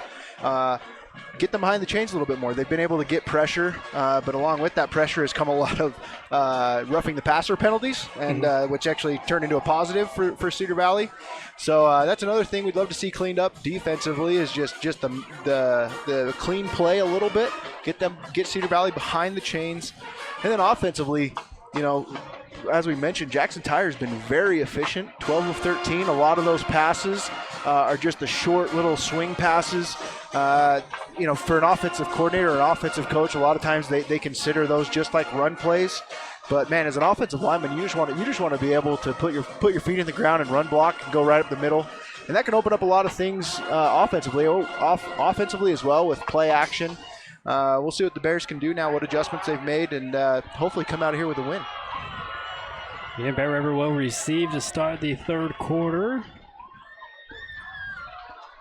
Again, and a good opportunity to, you know, grab back the lead. Yeah, these first possessions of the second half are always very, very important for your offense and your defense. These first times your offense is back out on the field, first time your defense is back out on the field, that can tell you a lot, set the tone a lot for this second half and how the rest of the game is going to go. These are almost just as important as the first drive of the game. So again, I'd like to thank you for your support by hopping on and watching with us. The sun finally sets to the back of us and should have no more shadows. It should be a... The wind's really died down too. It's getting really nice. Yeah, there's like no wind now. We can just get the Cedar Valley student section to quit causing a mini earthquake every time they start jumping around. We'd be all right. No, we like it. Football's back, right? That's what it's all about. It's my favorite time of year. Some people say Christmas. Mine's football season.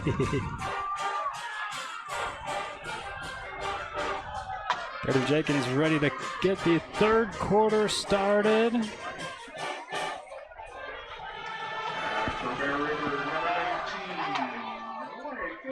Yeah, his last kickoff looked like it was a little weird off his foot. Almost went out of bounds. I'd see if he can. I wouldn't be surprised if he puts this one through the back of the end zone. Won't be the back of the end zone. It'll be right at the nose, but still a touchback either way. Hess won't be able to bring this one out. Bear will start at the 20-yard line here in the third quarter.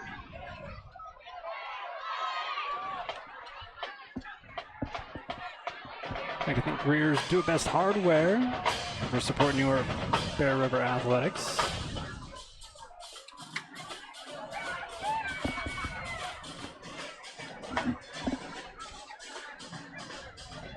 Start out with 2 wideouts, 2 at the top, 2 at the bottom.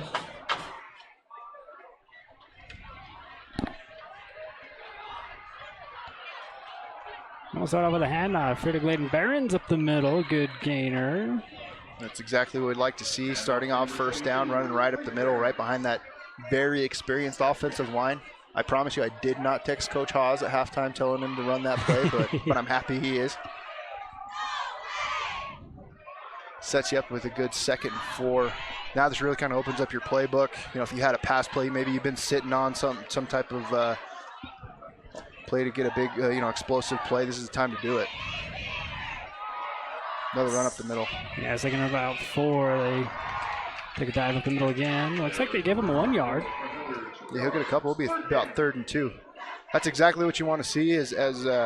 For me personally, as a Bears fan, you want to see that run getting established right behind that offensive line. You keep doing that a few more times, getting some positive plays like that's really going to open up the play action game, open up that passing that I know Coach Haas and Coach Waite really like. It can open up a lot of things, be really positive for you. Breaking huddle on 3rd and 2. 2 wideouts up top, 1 at the bottom.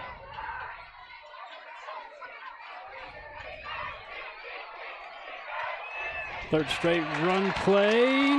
Going to get caught at the last scrimmage. Yeah, great play by Trey Nelson, who's one of the returning starters on this experienced Aviators defense. Great job by him.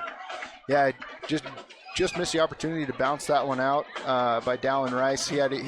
Looks like if he was able to get away from that tackle, he would have got a first down. But I mean, that really, those are 3 straight run plays really kind of help your offense settle in. But yeah, I'd love to see a first down on that one. 3 and out's definitely not the way you want to go. But getting the run up the middle, which is what you want to establish. Gets the turf about the 40, takes a big Bear River roll. Great punt. Yeah, it's exactly what you want. Mark it out of bounds. They're at the 16-yard line. First down.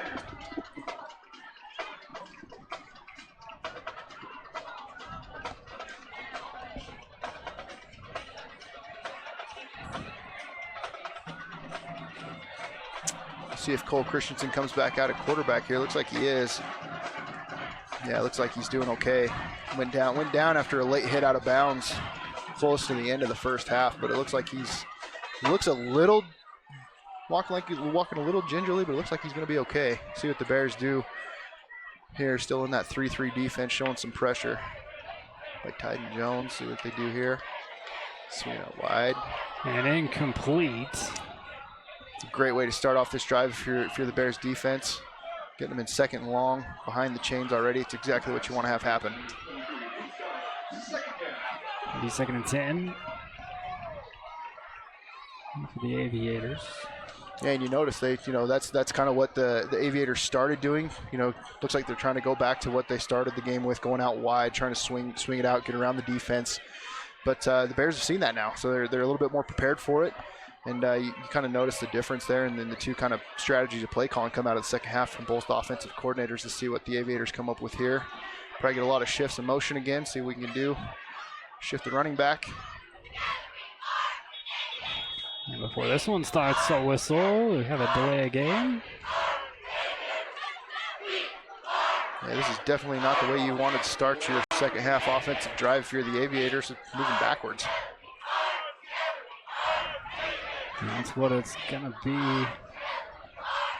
Delay game backs them up to the 11-yard line. Still second down. Yeah, this is what you love to see if you're Brecken Garn, Daxton Charez. This is exactly what you like seeing, because now it gives you the opportunity to kind of pin your ears back. You know this is passing situations coming up here the next couple downs.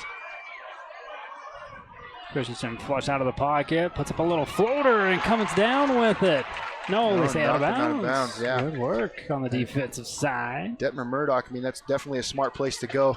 But you'll notice there, defender for the Bears coming up, he could have really laid into Cole Christensen, but you see him hesitate right there. I mean, it was obviously something you could tell got talked about at halftime about not having these late hits on the quarterback. Smart play, and now you're in third and really long. You got to be watching, for screens at this point, watching the ball. They've got the Bears on a couple hard counts on defense as well. So definitely be watching the ball here, but this should be a good opportunity for the Bear defensive line to be able to put some pressure on Cole Christensen again. Here's one of the few third downs Aviators have had. It's 3rd and 15. Christensen just going to get something out of nothing. A flag comes in for holding probably in this one before he crosses the 15 back over to the original line of scrimmage. Yeah, that was Aviators kind of waving the white flag on this drive, wanting to get out of here without, live to fight another drive. That was just going to be a draw play by Cole Christensen, but it looks like you can get an offensive line holding here. Oh, illegal shift. Yeah. And that's been the second one here this evening here for the Aviators. Smartly declined by the Bears. We'll go ahead and get this to 4th down and get the ball back. Yeah, that's one thing you run into a lot is, Cedar Valley, we've seen it almost every play. There's some kind of shift, some kind of motion, and especially early in the season like this, you can have a lot of these penalties. Last punt that the Aviators had kind of muffed it. We'll see if we can get this one a little bit cleaner here. High snap into the end zone, and that's going to be a safety. So, great job. Get it to love it. Get it to a 1-point ball game now. And then we'll still get the ball back. That's great news. Get 2 points and the ball back. So we're looking at on the CNR replay. It's going up too high. And the punter, that's what you want him to do in that situation. That's another early season things. You kind of always tend to see operations on special teams. It's just one of those things that you maybe don't get enough work in fall camp or before the season starts. That's not an easy thing to do, long snapping and punting, whether it's long snapping for a field goal, punting, you name it. It's just something that needs to be worked on, and I'm sure it'll get buttoned up. Just one of those times that came at a pretty untimely point for the Aviators, but great time for the Bears.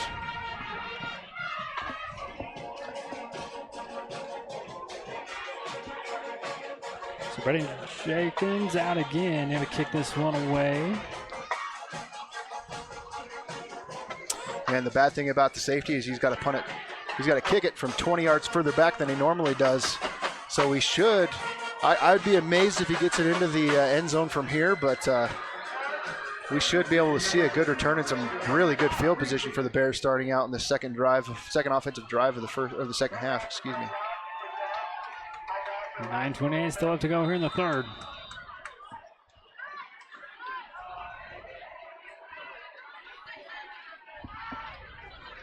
Kick of a hop, filled it at about the 15-yard line. A lot of space. Going to cut it inside, break a tackle, but a flag. Landon Barron's going to take this out at the 40, but this one coming back. I think he's going to get a block in the back here. Looks like we got 2 penalties now. One was definitely a block in the back. Well, I don't know what the other one what might be.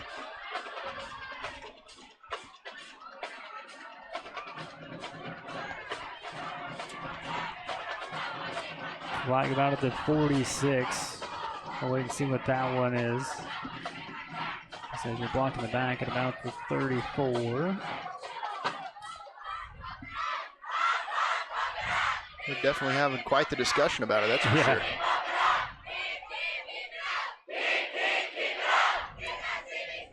Well, if we got a replay of that one, they might be discussing. Looked like there might have been a couple players getting into it. I don't know if there was some fighting or some pushing and shoving going on. There might be a discussion about that going on right now.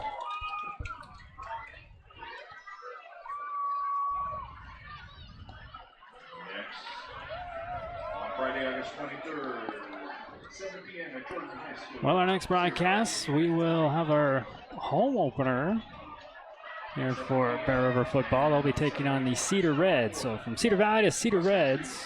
Don't get it confused. Hey, at least we didn't have to go all the way to Cedar City for the first one. Yeah. You know, just Eagle Mountain. Yep, won't complain about that. Mountain Crest drew the unlucky straw. They're playing Hurricane tonight in Hurricane. Had to make that drive one time. My junior season for the Bears went down there for the playoffs, and I'm glad I never had to make that drive again. So I do not envy the Mountain Crest Mustangs tonight.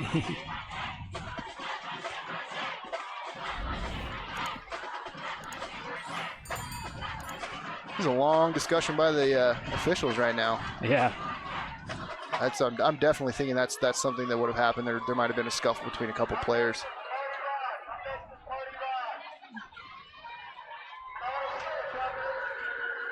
We have 3 penalties on the. We have a personal foul on Cedar Valley live ball. Personal foul on Bear River. Couple personal fouls. We got a block in the back on 33. We're going to enforce that. So yeah, that's exactly what's happening. You have a couple players getting into it, a little bit more than is necessary in a football setting at least. But got 2 unsportsmanlike penalties, and then you have that block in the back like we saw.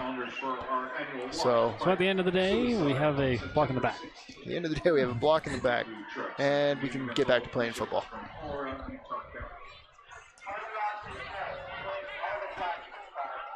So the Bears start the drive with 9 minutes and 19 seconds here in the third quarter.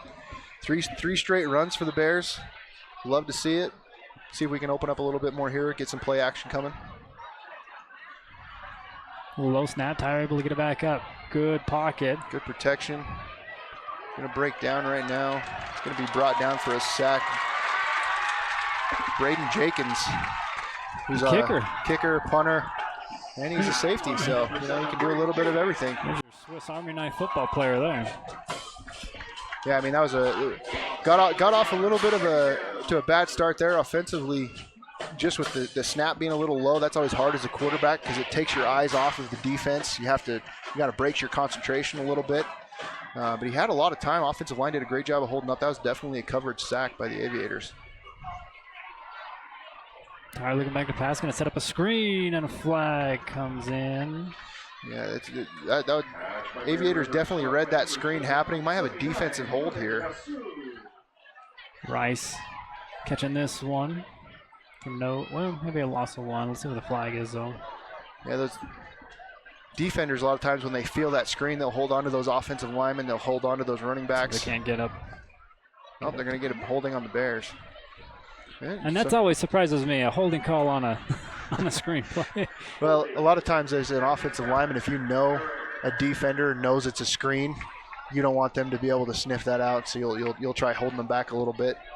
So, Bears definitely going backwards on this drive. It's not what you wanted to have happen after a great momentum play like a safety. You start off, it's been 3 negative plays in a row with a block in the back on the kickoff, the sack, now a holding penalty.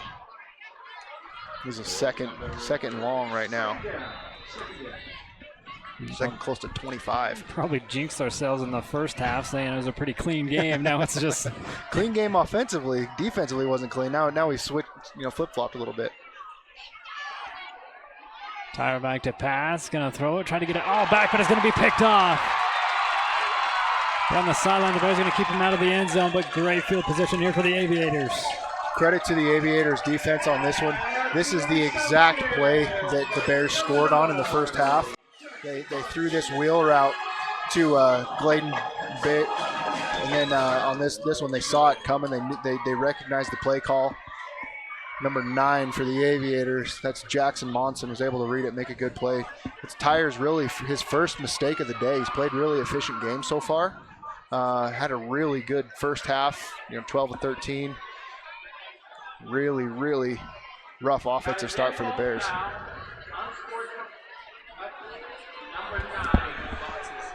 Yeah, number 9, that's the Monson who has actually made that interception. Jackson Monson, he spiked the ball running off the field, got a little bit excited.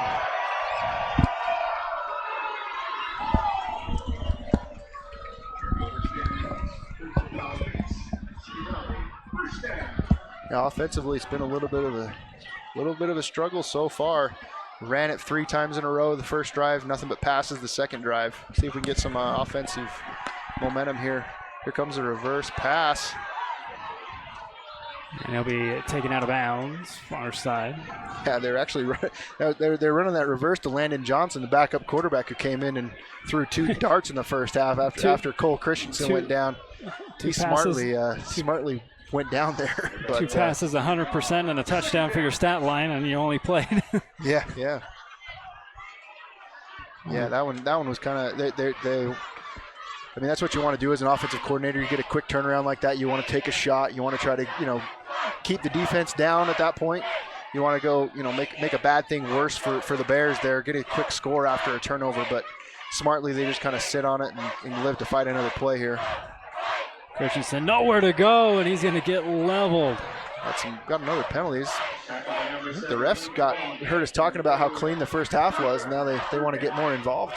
But this looks like it should be on the Aviators here. It looks like it's going to be an offensive holding.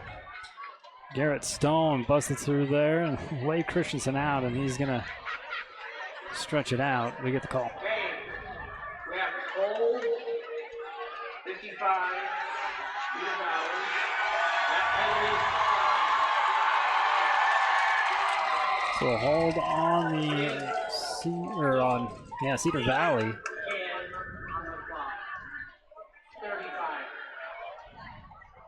I'll reset the clock here. The story here for the Aviators, your quarterback still cramping up a little bit. Yeah, I mean it's not hot, but it's not cool either. No. Playing this is the first game of the year. A lot of times this is the first time that you're getting back into the swing of game speed. I mean, you've been in camp for 2 weeks, but game speed is always different. Muscles can cramp up, and just you're not quite in game shape. You can be in shape, but game shape is completely different.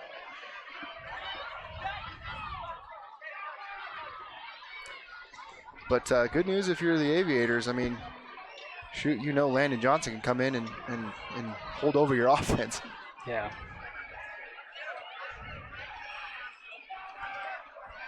Well, this will be another Miller Medical moment as Cole gets stretched out.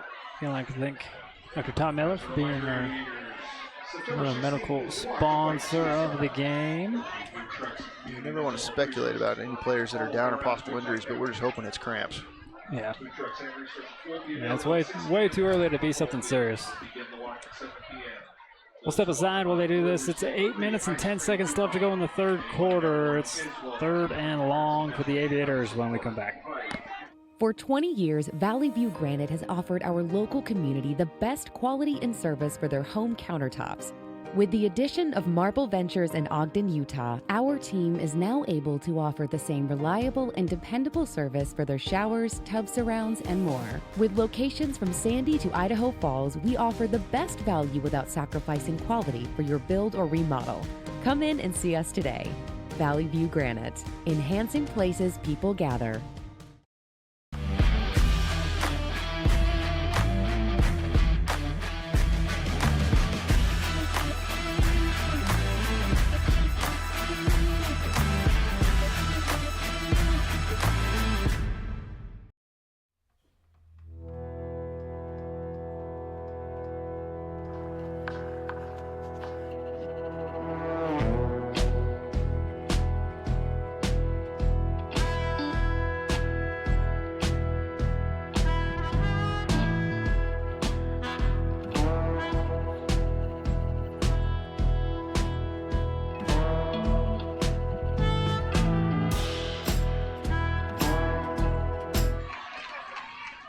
Again, Cole Christensen is going to limp off the field. Again, taking over, Lana Johnson. And shotgun. Step up, throw, and incomplete. Man, that's 3 plays for Landon Johnson, and he's stepped in slinging it. And he's not afraid of that. He's got a lot of confidence in his arm. But, yeah, it looks like Cole Christian, watching him come off the field, he looked like he was had a little bit of a smirk on his face. So we're hoping it's just cramps, hoping the best for him, hoping he can come right back in. But, yeah, you got to feel good for the Aviators. Landon Johnson back there, not afraid to sling it, and he's definitely got a pretty live arm. We'll see what the punch shapes up like here.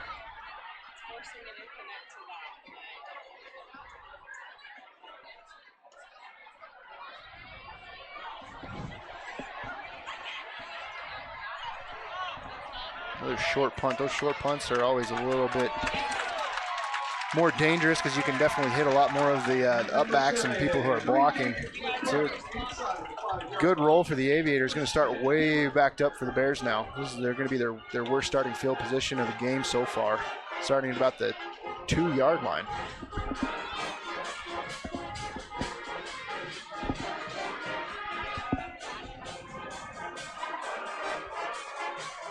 Came out the first drive, 3 runs. Came out the second drive, 3 passes. See if we can get us some offensive rhythm here and see what Coach Haas can dial up.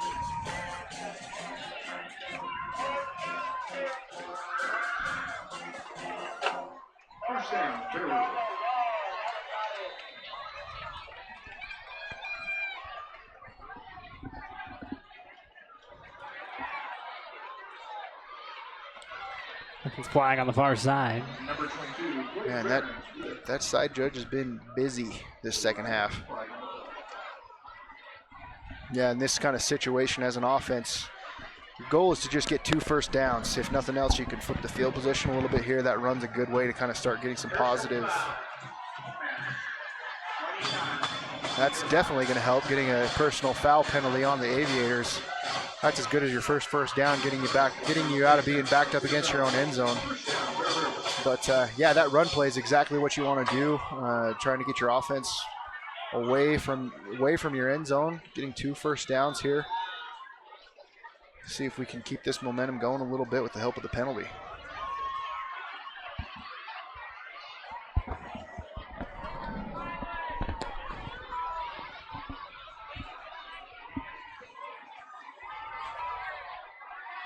Couple wideouts there at the bottom, and we're going deep, double coverage, and it'll be picked off again.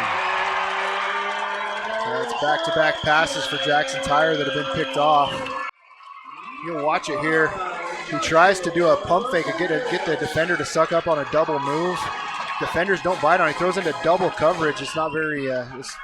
You don't make a lot of progress on a double coverage like that. But that's one of those ones where you just got to try to find your.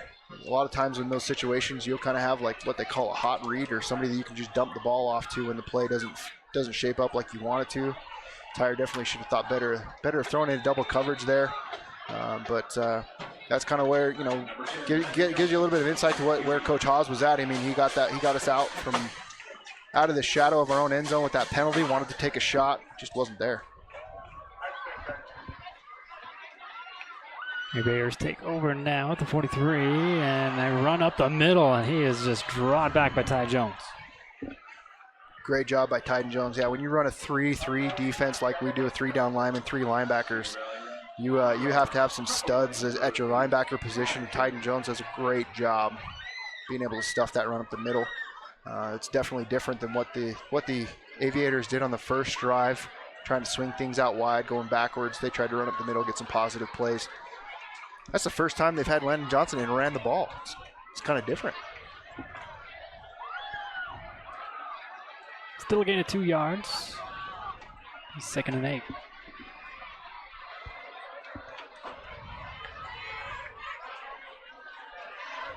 Johnson looking to go deep again down the sideline. A little underthrown, but his guy's got it anyways. And it's going to be a walk-in touchdown for the Aviators.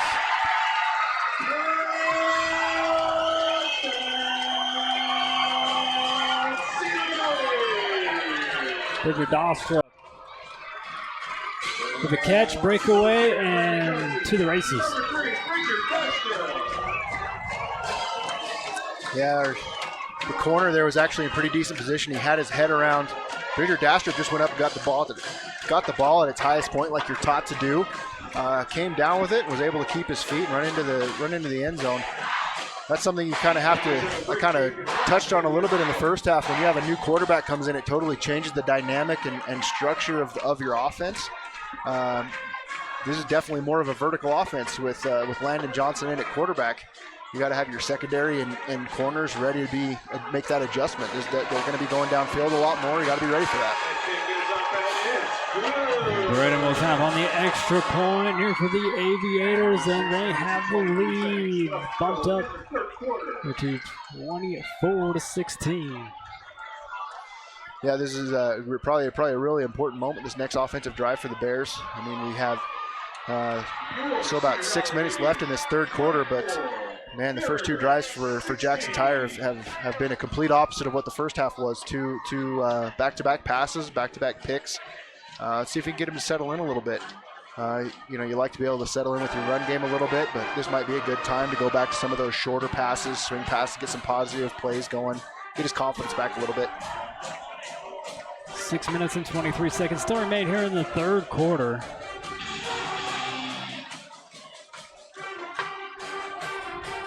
Back to receive for Bear River, number 15, Reggie Hess, and number 22, Clayton Barron. Barronson has to return here for Bear River.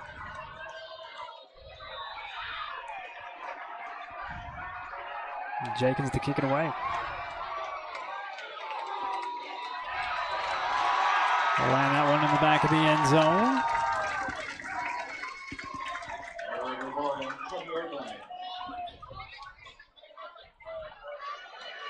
The Bears trying to look for a different outcome here, coming out in their fourth offensive possession here in the third quarter.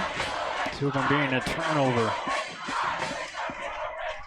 Yeah, this is where you want to come back to your bread and butter plays, your plays you know your offense is most comfortable with. This is where you want to just kind of settle in and make everything a little bit better. You're going to have a timeout here by Cedar Valley. Looks like they didn't have all their defenders out there quite yet. We'll take this timeout with them with 6:23 still left to go here in the third. We'll step aside. It'll be 1st and 10 here for Bear River when we come back. Central Milling is personally invested in the quality of their products and their relationships with customers and suppliers. They are also a proud supporter of high school sports.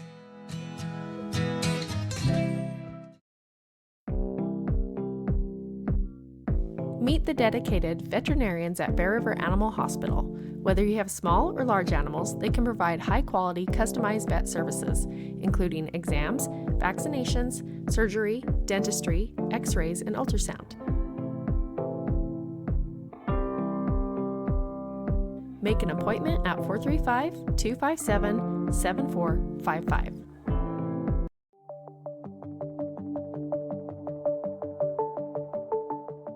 Rudd Funeral Home is there to serve your family. 1st and 10 here for Bear River, Cedar Valley High School, and the Aviators at the lead. 24-16, 6:23 still to go here in the third. 3 wideouts up top, 1 at the bottom. Tire and shotgun. Back there with Barons, he's looking. Left all the way. A good throw and catch out of bounds quickly. Hey, credit to Jackson Tire on that one.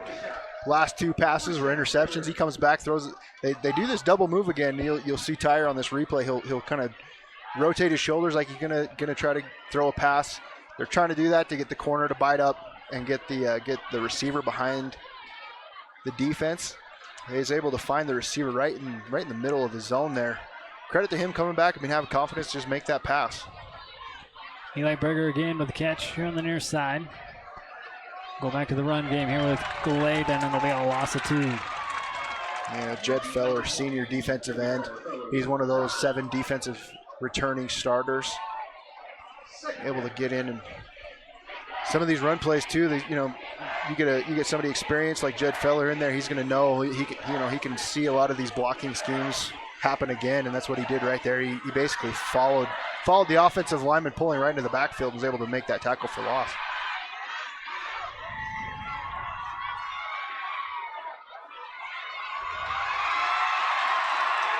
Tyler going to roll out to his right. There's a flag on this one, a throw and a catch. And it's in the air of holding here in the backfield. Number 2, Stevens with the catch. Stevens with a catch, but that'll be wiped away here by the penalty.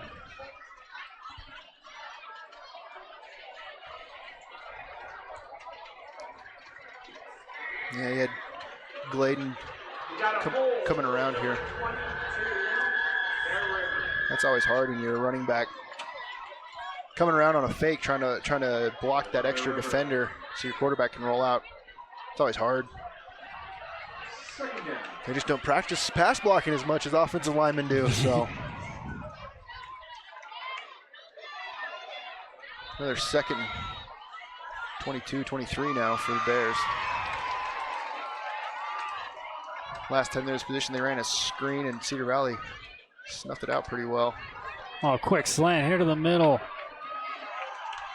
That's definitely first quick slant we've seen right up the middle. It's definitely something we'd love to see more of too, getting some more quick hitters around the middle. Especially when it's open like that. Yeah, I mean, that's something that's kind of been set up. Cedar Valley's been sitting a lot on those outside passes, those swing passes, passes up the sideline. You can do a quick slant like that. It's just something they're not ready for. It's a great call. Played him again with that one, and back to pass again is Tyre, and he'll throw it for a first down. Another frame race can do first down. That's impressive. Yeah, you come back from a second and 23. That's a great confidence builder. Going into a hurry up now. This is a change of pace. I really like what the Bears are doing right now, keeping Cedar Valley off guard. A little different formation as well. This one back over to Gladen. He'll dive up the middle, gain of 5. Yeah, this is good. Now I'd keep this tempo going a little bit. They're going to do some substitutions here. Yeah, I mean, you had 3 really good back-to-back plays going up tempo, no huddle. I would have kept that going right there. You could have caught Cedar Valley trying to substitute 3 different players in right there. Could have got even more positive plays out of that, but really good momentum right now that you're seeing from the Bears. High snap, and Tyre just going to land on it, keep the possession. Look at the 3rd and 11 coming up. Yeah, Cody Richards. He's in his center today, backing up Max Anderson. He's done a really good job so far. Had a couple high snaps. Now comes a pretty untimely, giving us 3rd and long now. If I was Coach Waite right now, this is definitely 4-down territory for me. I want to keep this game close. We're within 8 points right now. Tyre will go roll out here to the near side. Fly comes in late. Just a little dump pass back over to Breger down the sideline, far side. We'll get the flag now.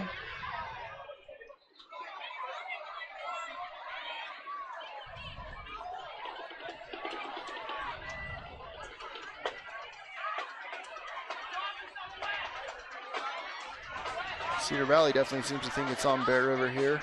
So get another hold. He wants to push him back too.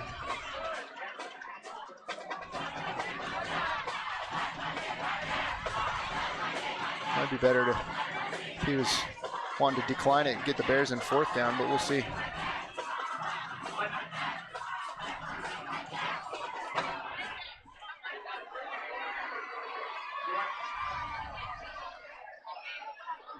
And we'll be holding against Bear River.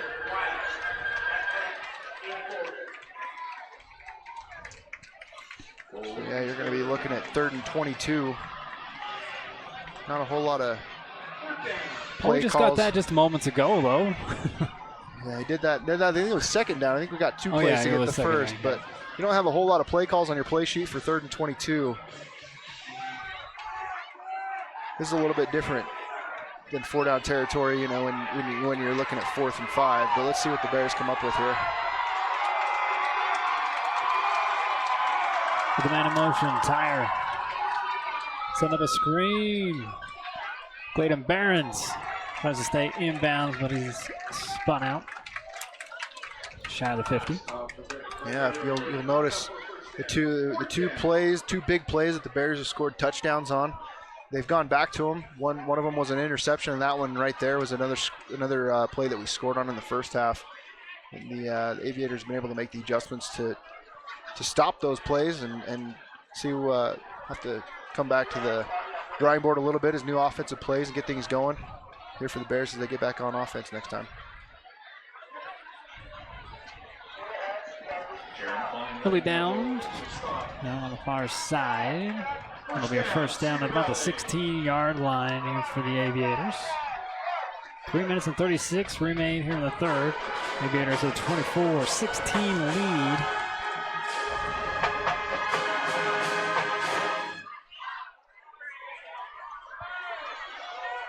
Yeah, we have Cole Christensen come back out at quarterback. Number 2, Cole Christensen, back on the field. First down, Cedar Valley. If he's able to hydrate a little bit and keep those cramps at bay.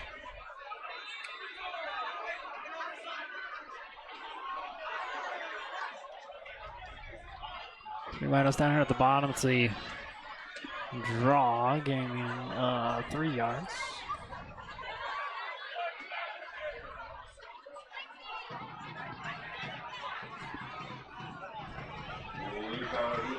Second down. Second and 7.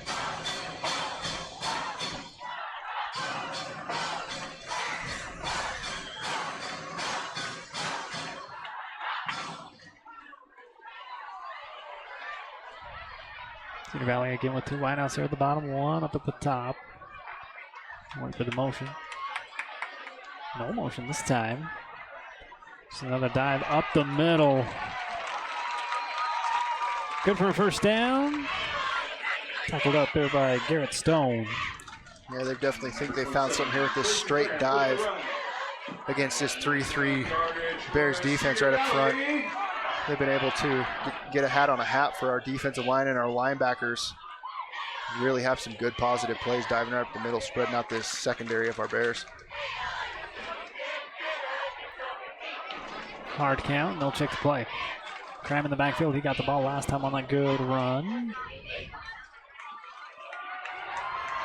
Got a fresh set of downs here at the 29. First and 10 as the clock narrows down to 2 minutes. There's a throw to the outside. A stiff arm frees him up, and he'll drive forward for a first down. Yeah, Jace McClellan again able to avoid that initial tackle. Did a great job. Give you another first down for the Aviators. Give it a different view here, brought to you by Valley View Granite. For another Cedar Valley.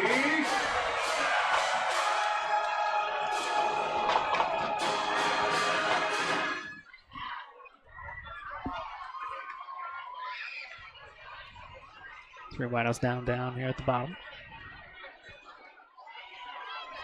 Holland still up top here for the Aviators.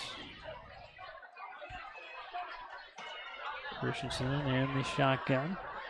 Make the handoff. Yeah, I'd say he's well hydrated now. Well, you'll see now here on this if we got a replay of this one, you'll see the Bears bringing basically an all-out blitz from the boundary side of the field. Cole Christian's actually, the play call is to run away from that. It's a great play call for the blitz that was coming by the Aviators. And this is exactly the drive that you want to have if you're the Aviators. I mean, clock running down here in the third, about a minute left. If you're the Bears, this is where you need to have somebody step up, try to find a way to get a turnover, get some kind of stop, get the ball back to your offense. This is exactly what the Aviators want to be doing at this point. Another quarterback draw, and this time Cole Christensen to the house.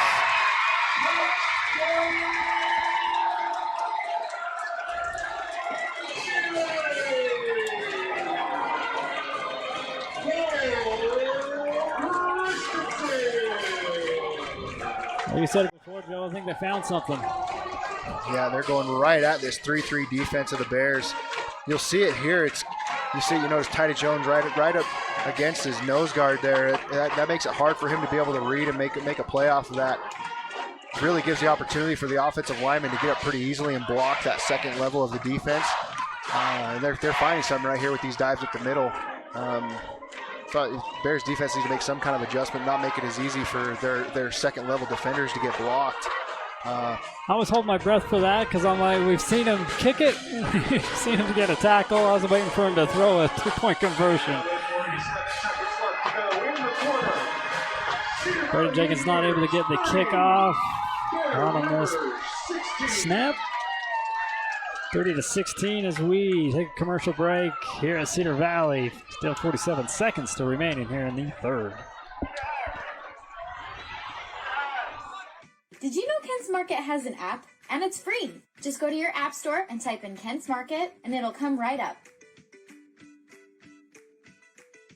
Downloading the Kent's Market app gives you access to digital coupons, weekly deals, and access to your Kent's Kickback account. As you can see, the app is easy to use and can help you save. Download it now and get exploring. We'll see you soon at Kent's.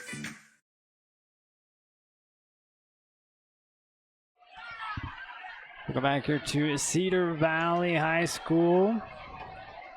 They're kind of starting to pull away here at towards the end of the third. 30-16 lead. Yeah, you're in a tough spot here as the Bears. I mean, you want to kind of get back to what you do well, but what you've done well has kind of been snuffed out by this Aviator defense so far. You need to make something happen to keep this game within reach. Down by 2 scores now. Great return will help. Yeah. Gets it back to the 31. Yeah, let's see what Coach Hawes can dial up here. Like I was saying, yeah, we've had a lot of our normal play calling and normal plays that we like, our bread and butter stuff. Kind of get snuffed out a little bit by the Aviators defense. They've been able to make some good adjustments. Let's see what adjustments we can make on our side. Get some points on the board. He says they'll start this drive. Only 37.5 seconds left to go here in the third.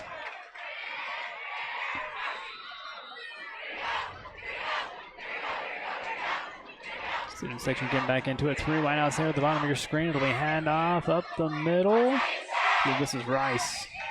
Nope. Ty Jones. Yeah, this is one of those things they're trying to do to maybe switch it up a little bit, get something happening on offense, putting Tyden Jones back at running back. They run a little counter play. Pull the left guard, left tackle, try to get a counter play up the middle. Get something positive out of it, see what we can come up with now. 2 wideouts now move down to the bottom, 2 at the top. Put the man in motion, another handoff for Ty Jones, and he'll get the rest of it for another Spring Mace Crew first down, crossing the 40 to the 42.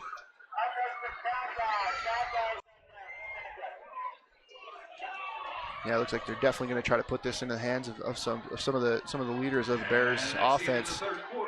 And with that offensive line and Ty Jones. Come back in the fourth quarter, see if we can keep it going. At the end of the third, it's 30-16. Be right back. For 20 years, Valley View Granite has offered our local community the best quality and service for their home countertops. With the addition of Marble Ventures in Ogden, Utah, our team is now able to offer the same reliable and dependable service for their showers, tub surrounds, and more. With locations from Sandy to Idaho Falls, we offer the best value without sacrificing quality for your build or remodel. Come in and see us today. Valley View Granite, enhancing places people gather.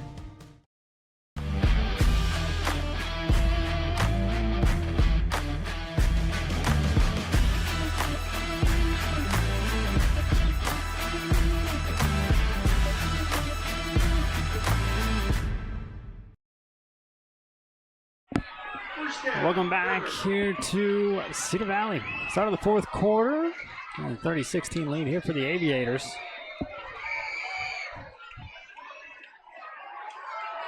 Three wideouts up top. First of the down zone. Tyra will fake the handoff this time and he'll take a sack.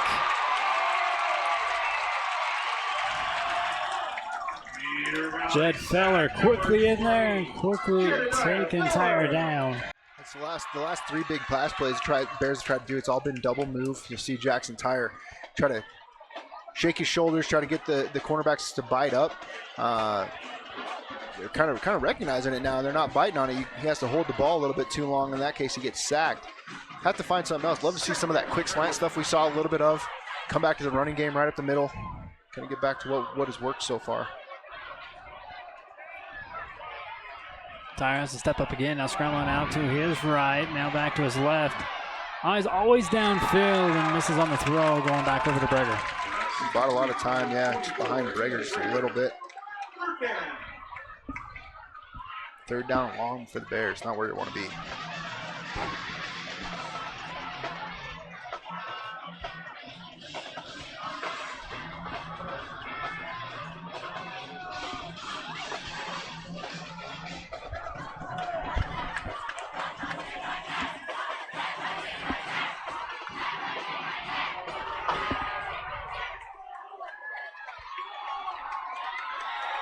Good protection, holds up. Nice. Got his man. Yep, right down. See, it can be third forever. We can get it. I'd love not to be in those positions, but yeah, see that a little bit different there. Straight drop back, no double move. He's able to, it's a timing play. Quarterback comes back, hits his fifth step, and he's getting rid of the ball. Now we go back to the hurry up, which worked well. Another positive play. It's exactly what you want to be doing as the Bears. Get away from those. Get away from the double moves. Get away from some of those longer plays that Tyre has to hold the ball. Get back to more of your timing stuff where he's dropping 3 steps, dropping 5 steps, getting rid of the ball. Getting back to that hurry-up tempo offense. Worked really well. Barron's got a couple on that last run. He'll get it again up the middle, and he'll get a few more. Just shy of the 30. Tackled by number 11, James Young. Young on the tackle here for the Aviators. 3rd and 5. I don't know if we know what to do with 3rd and 5. 3rd and 25, we seem to be able to know what we're doing with those a little bit, but.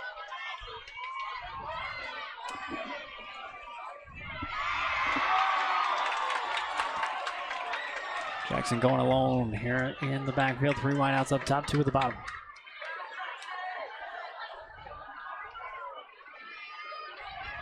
Tyre with his man and a catch. Brought down quickly. Another Frank Mason first down. This catch by number 5, Colbert Riley. Yeah, 3-man rush there by the Aviators. He had all day to throw. You see him kind of bail out a little bit on the replay. Didn't really need to.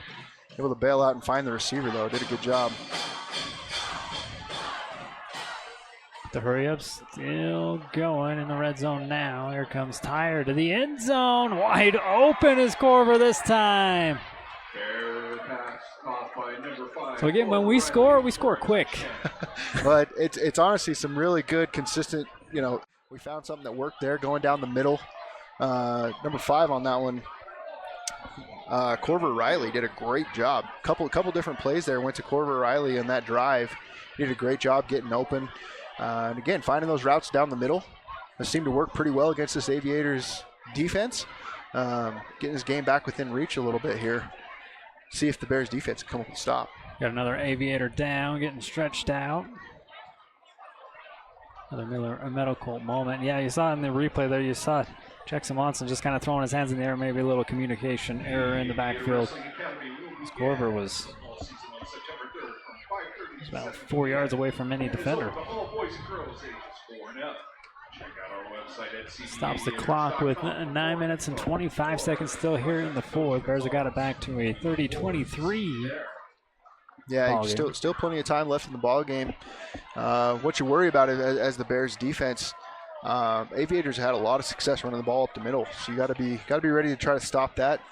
Last thing you want is them to go on a really long scoring drive here, take a lot of time off this clock, but that's exactly what seems to have been working is those run plays. So let's see what they can come up with. Stone Higley coming in to attack on the extra point. Clear River on for the extra point. So get it back to a 7-point game is a big kick.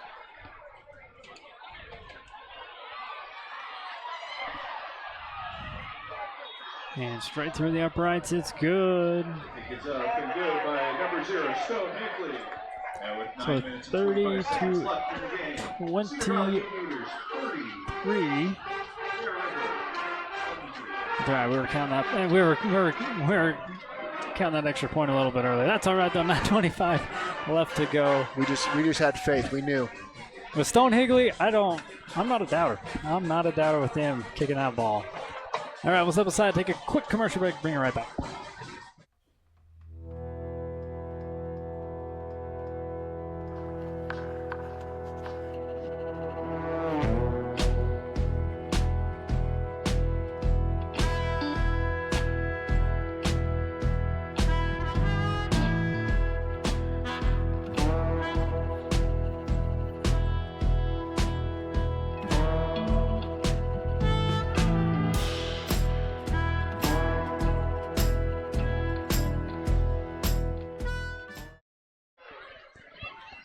back at Cedar Valley High School. Maybe we'll kick this one out of the end zone, and it'll be fielded about the 5-yard line here for the Aviators. They'll get wrapped up, thrown down at about the 25, 26-yard line. And like I mentioned before we went to that break, if you're the Aviators, this is where you want to come in, just do more of that run right up the middle. If you're the Bears defense right now, you want to do everything you can to speed up what the Aviators do, take them out of their rhythm, take them out of what they normally like to do from a play call standpoint. Best way to do that is get them behind the chains, start bringing a little bit of pressure. So let's see if we can get some positive plays here for the Bear defense. Starting empty here. I wouldn't be surprised if they motion somebody back in the backfield. We just see Cole Christensen take a QB draw here.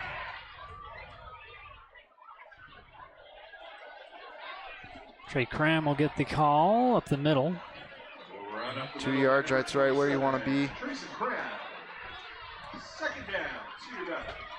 Aviators will slow it down a little bit here. Chew some clock off. It'll be second down. Will they give him about 3 yards on that one? 2nd and 7.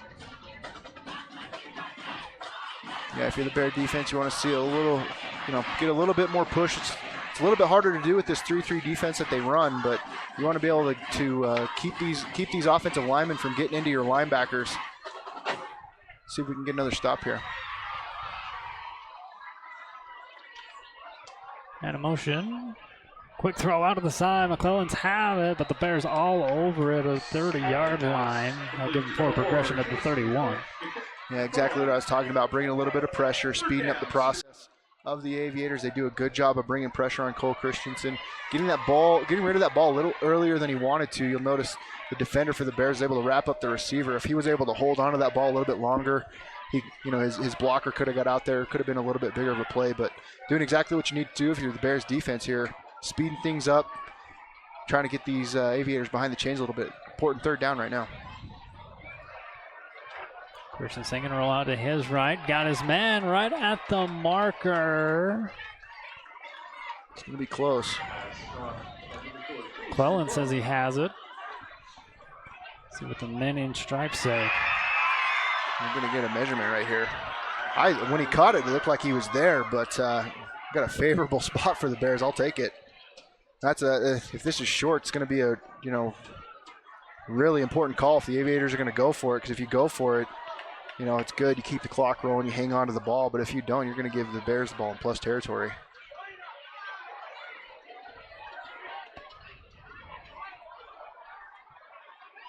Wait for the chain to pull tight. Ooh. I think he's short. That's fourth down. Wow. That side judge this half has been pretty busy, throwing a lot of flags so far, and we'll have to give us a favorable spot there, so we won't hold it against him, I guess. Yeah, like I said, important call right here. Looks like they're bringing in number 11, James Young, who's actually a defensive end. He's a stud defensive end for these guys coming in. Looks like they're going to probably go right up the middle here. Last time they went right up the middle on a QB sneak, Cole Christensen scored. So we'll see what the Bears defense comes up with now. So 4th and inches here for the Aviators. Yeah, you have your studs in the backfield. Detmer Murdoch, big tight end. You try to draw him offside. Oh, and a fumble. And he fumbled it. Fumbled it forward, though, probably in the favor of the Aviators. Depends on the spot.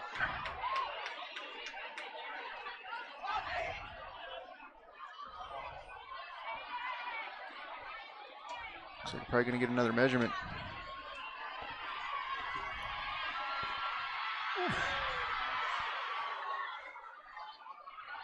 First down, Pear River. Not even going to measure it. Great job by the Bears defense there.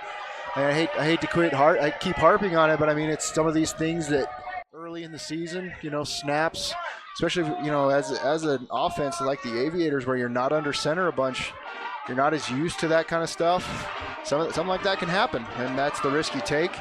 And Bears are in a really good spot, being on the Aviator 35 going in. Opportunity to tie this game with 7 minutes left. 3 wideouts here at the bottom, 1 at the top. Glade and Jackson in the backfield. There's a flag going to be called for holding, and Ty will just throw this one up the turf. Yeah, it's going to be in the area of holding, not what you want to start out this drive with. There's 2 flags. Maybe they saw the same thing. Got a hold, number 55, Bear River. So back up a little bit. We try first down again. We seem to do pretty good on these, second and third and 20 plus. So this is a favorable thing for us.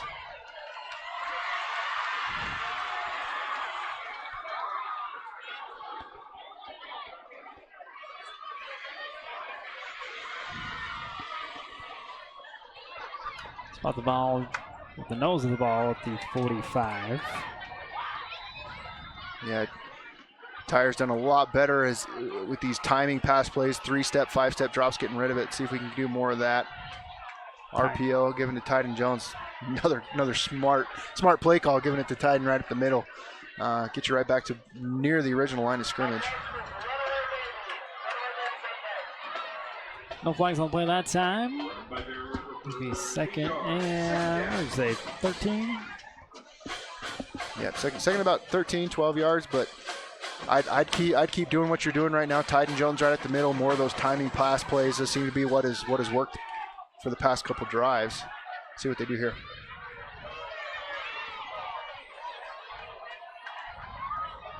Tyre over the middle. It's got his man again, and a Frank Maskadoo first down. That is Mr. Number 2, Tatum Stevens, coming up big. Another one of those run-pass options. Tyre's reading the defense. Depending on what they do, he can either give it to Tyden Jones or pass across the middle. Good decision-making by him there, hitting it right across the middle. More of those middle pass plays that we've talked about. Then we go back to the tempo a little bit. Tyden Jones right up the middle. Some really positive play calling right here. Things are going really good for the Bears right now. Let's keep this momentum going.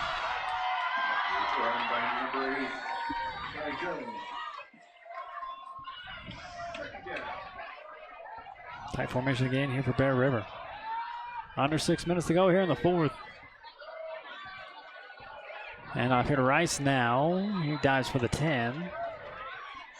Yard line that is, and it'll be 3rd and I'm going to say. Yeah, they're loading the backfield with three backs, two up backs, 1 tailback trying to get this first down. It's going to be coming up about 3rd and 2 right now.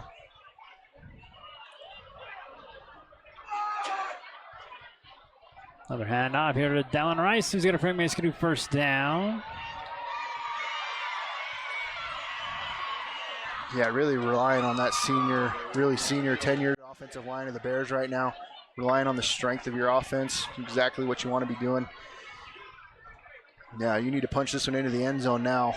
Clock's definitely not a factor anymore. You still got about 5 minutes left. As long as you can punch this into the end zone, the clock's your friend. So the Aviators only down to 2 timeouts. Used one early on in the 3rd. Personnel issue on the defensive side, and Rice going to get tackled in the backfield. Yeah, that was an interesting designed run play there. When they've been in that formation the past 2 plays, it's been a dive right up the middle. But you'll notice here, you'll see the 2 up backs try to go around the outside. It's an interesting call trying to get the defense caught up in the middle and bouncing it outside. But Aviators read it. Comes in for a negative play. Now you're 2nd goal from about the 11. Jerome Klein all over that one. Bears go back to the spread. 3 down, 2 up. All alone is Tyre. His arm got hit. Came up a little bit short. Brings up 3rd and goal for Bear River. Has a good. The play was developing pretty good. I mean, you had 5 receivers. Tyre was empty in the backfield. More of that timing stuff, and he was coming coming open, but yeah, his arm just got hit there. tell you, he's done a lot better now that Coach Haas has called some of these timing plays, these 3-step, 5-step drops. Not really worrying about the double moves or anything like that. He's done a lot better. Let's see if we can dial it up here on 3rd and goal. Same formation. Steps back into the pocket, throw in the end zone. And a high ball comes down, and then another touchdown here for Bear River. Great job by Tyre. Yeah, again, another one of these timing routes. He's doing super well. Credit to him on these, where he's just hitting his back foot, making the read, making the play, and credit to the Bears receivers stepping up and making these catches. That was a great catch, right in the middle of 2 defenders getting hit. That's not easy to do. Cash Avery bringing that one down in the back of the end zone. You are Stone Higley kick away from tying this one up. Yeah, so if you're the Aviators, this is exactly what you didn't want to have happen, have that 4th down stop. Bears come down and score. About 4 minutes left. Ties it up.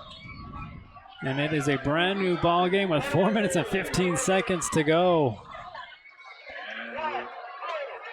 We'll catch our breath, take a commercial break, and bring it back for an exciting ending here in this one for the kickoff to the season in 2024.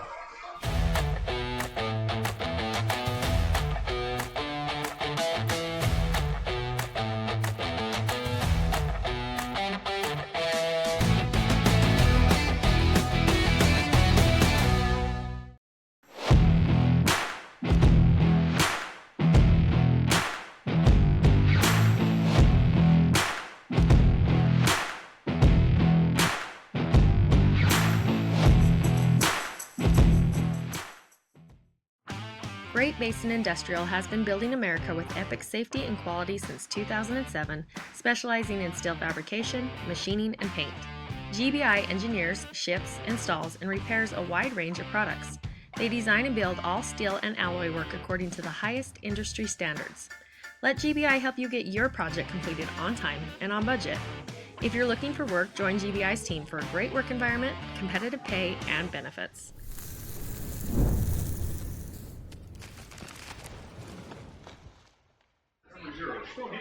Stone Higley ties this one up, now kicking this one off.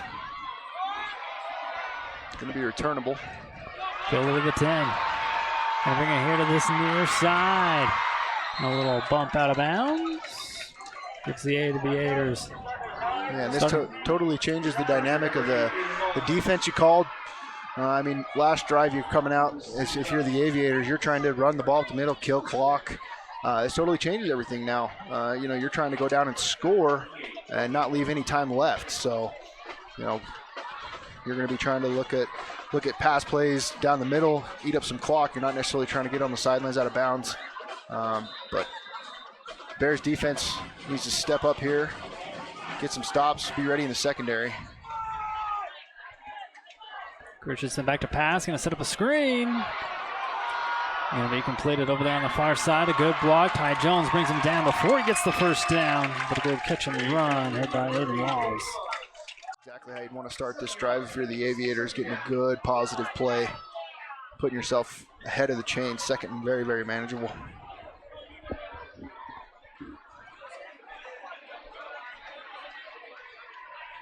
Getting about 3 yards short, second down rather. 3 wideouts come out of the bottom. One up at the top.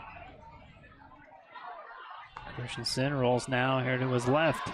Looks downfield, throws a bomb, and it's going to be brought in. McClellan again for a touchdown.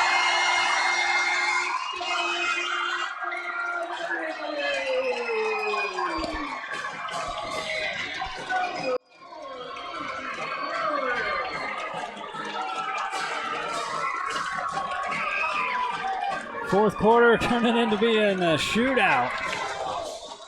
Yeah, that was definitely what the Bears didn't want to see. Great job by Cole Christensen rolling out to his left as a right-handed quarterback is always hard. Finding his very experienced receiver, Jace McClellan, able to come down with it. These Cedar Valley receivers have done a great job of high pointing this football, going up and getting it at its highest point, make sure the defenders can't get it. It's exactly what you didn't want to have happen, but the kick misses wide right. That's 2 misses now. Yeah, that could Could be a really important kick that just got missed right there. But yeah, that's that's what I was trying to talk about before that drive started. As a secondary, you got to be ready because they needed to get downfield in a hurry to try to score. And yeah, good news is they only took about 40 seconds off the clock, so you still have plenty of time if you're the Bears. Yeah, plenty of time. All 3 timeouts. Yeah, and honestly, your quarterback Tyre's in a rhythm right now. His receivers are doing really good. I think you have some play calls that have been working really well. Early on, he was trying to go outside, throw a lot of those double moves into double coverage. They're doing a great job doubling those receivers. They seem to find something here. So hopefully we can, keep it going. Something that the Aviators haven't adapted to yet or made any adjustments for. So we're lining up. For Braden Jenkins to kick this one away.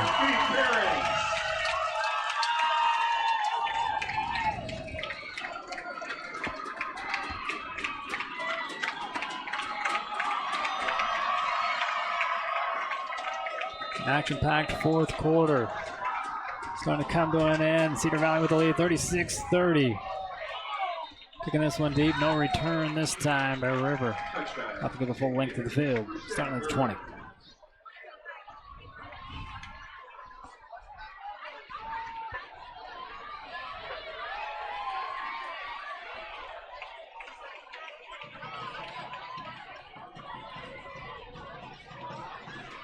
Yep, Tyden Jones coming back in again at running back. Seemed to work really well. They've been able to get, 4, 6, 8 yards a pop with him running up the middle. That's definitely a big asset to have when you need to stay ahead of the chains, get first downs on a drive like this. We'll start off with him. There's a little delayed handoff. Then he'll gain 3. And I just talked him up like he could get 4 yards a run, and he gets 3. 3 yards. Second down.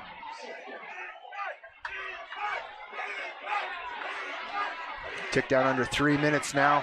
Got to be aware of the clock, but not in a hurry.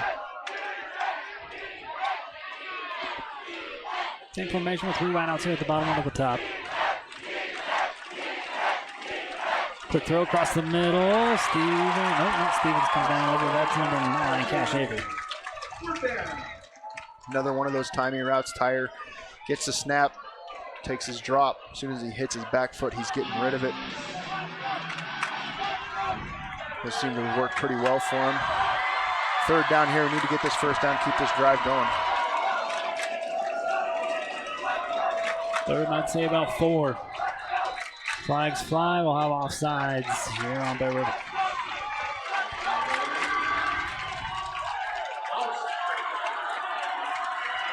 Going backwards with the false start. Definitely what you didn't want to have happen as you're trying to get ahead here. This has probably most definitely changed the play call that we had. Coach Hawes having to switch up what he wanted, but see what he does here. Receivers will be in tight. Clock rolls down to 2 minutes. Tyre all alone. There's 5 wideouts, 3 up, 2 down.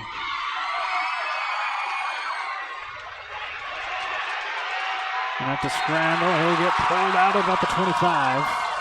I tried to go with a wheel route down here on the near side of the field. Aviator secondary read it really well, played it really well. He had nowhere to go with the football there. Fourth down, got to have this one. This is a ball game here. Getting out of bounds. That stops the clock. 1 minute and 58 seconds.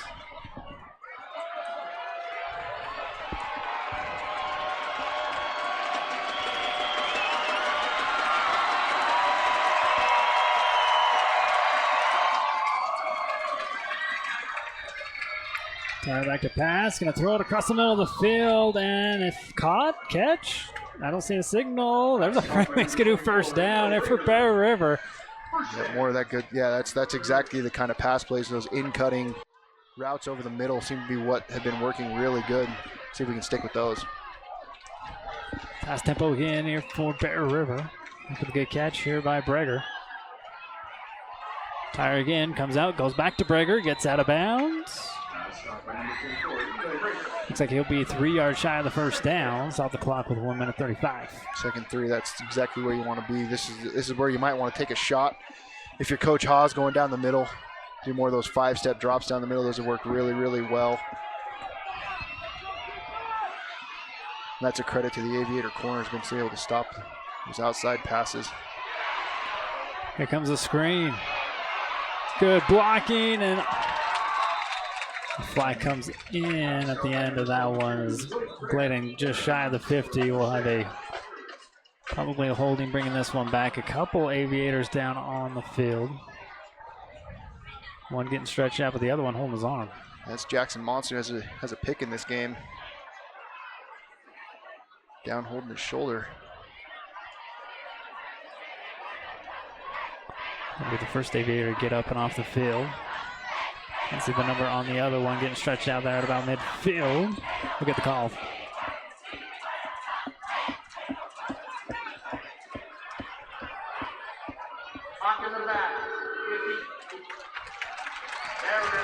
block in the back will wipe the runaway.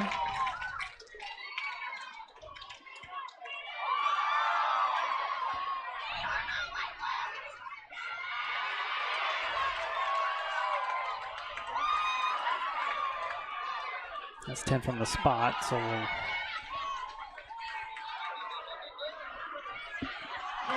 march it back. But River's going to call a timeout. Smart timeout here. You got about 1:27 left. Still have two remaining. Yeah, you go from 2nd 3 to 2nd 13 with that block in the back. It's good to kind of regroup a little bit and talk here for a second.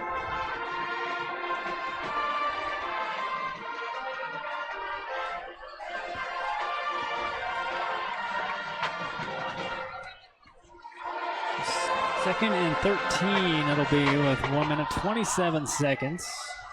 Don't forget your weekend sale there at Kent's.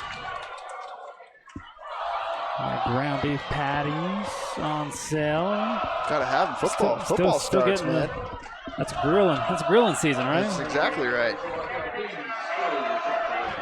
Yeah, that's a smart timeout. You definitely don't want to be in a hurry, even though you need to be aware of the time that's left. Good timeout by the Bears coaching staff to settle everybody down, get everybody on the same page. After a penalty, had some injured players down on the field. Regroup, get everybody back on the same page.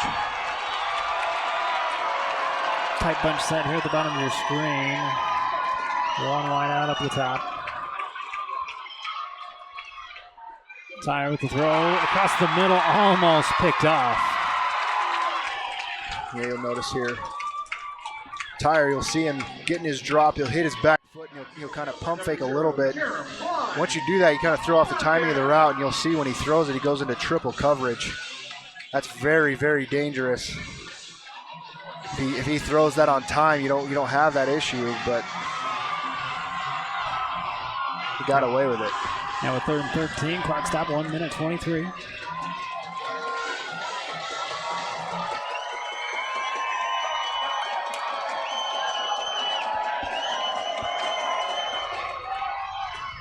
Throw out to the flat on the far side. It will be brought down, but not getting much back. Over on the far side before the Aviators wrap them up, and that was caught again by number 2, Tatum Stevens. Call another timeout here if you're the Bears. Only got 1:12 left. This is the most important down, 4th down right now. Don't really understand that last play call with that wide throw out there. It was you're trying to throw a wide screen. You had center Max Anderson running out there trying to throw a block for the receiver. When you do that, the receiver has to come back inside. You want the receivers to be able to go more outside, be able to get out of bounds. And speaking about grill season, the Tremont City having a kickoff to fair. It'll be a kind of a luncheon there at Midland Square right before the parade. Let's go ahead out there on Wednesday. What's your record for fair burgers in a week? Ooh. I don't know.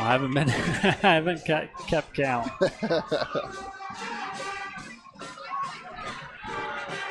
At least 2 a day. Those are rookie numbers, man. You got to pump those numbers up.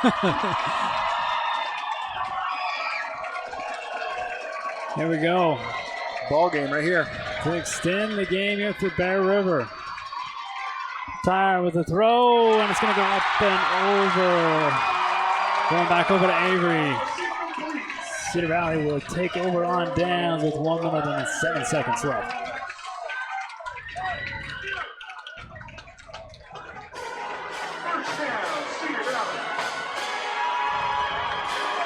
Good play call trying to get to Cash Avery out over the middle, out-breaking route from the middle. Overthrows him. He was going to be close getting the first down if he caught it. There was a good defender right there for the Aviators. He would have been close. That's a tough one if you're the Bears. That's a good hard-fought game. Yeah, I mean, anything can happen here, but the Aviators will most likely just be kneeling down on this one. But, yeah, that's tough. I mean, you fought hard. A lot to clean up as far as, penalty-wise, defensive-wise. I think you'll be able to go back and watch a lot of the film here, see what your offense does well, see where your defense does well. Be ready for Cedar next week. Cedar will be coming up. They played Richfield. I think Richfield won the state championship last year, so they're coming in playing a pretty hot team. Yeah, and Cedar Valley is definitely a team trending in the right direction in 5A, Region 7. I mean, they have a really tough region. Yeah. But I mean, this is not a team to scoff at. I mean, they're a good, tough team. And they fought hard. And coming on the road like this, first game of the year is always tough. I think we talked about that at the opening. But yeah, I mean, the Bears. There's a lot to learn from this game. A lot of opportunity to go get better, take the positive, learn from the negative. A lot of good stuff. So that'll wrap it up in your final 36-30 for the Cedar Valley Aviators, starting their season off with a win by River. Looking for a rebound next week against Cedar. We'll take a commercial break. We'll try to get Coach Trampus Wade on the field. We'll wrap this one up, Joe, when we come back. So a little bit more for you here. Don't go too far. Mountain Valley Printing is your one-stop print shop. They print on all apparel, as well as photo prints, copies, canvases, metal prints, banners, and more. Check out their Bear River High School merch shop for amazing swag. They even have fundraising opportunities. Lincoln Financial specializes in estate, investment, and retirement planning, as well as business benefits. At Lincoln, they are totally impartial, comb through different options to create financial products a person needs. Lincoln Financial, big city service, small town care.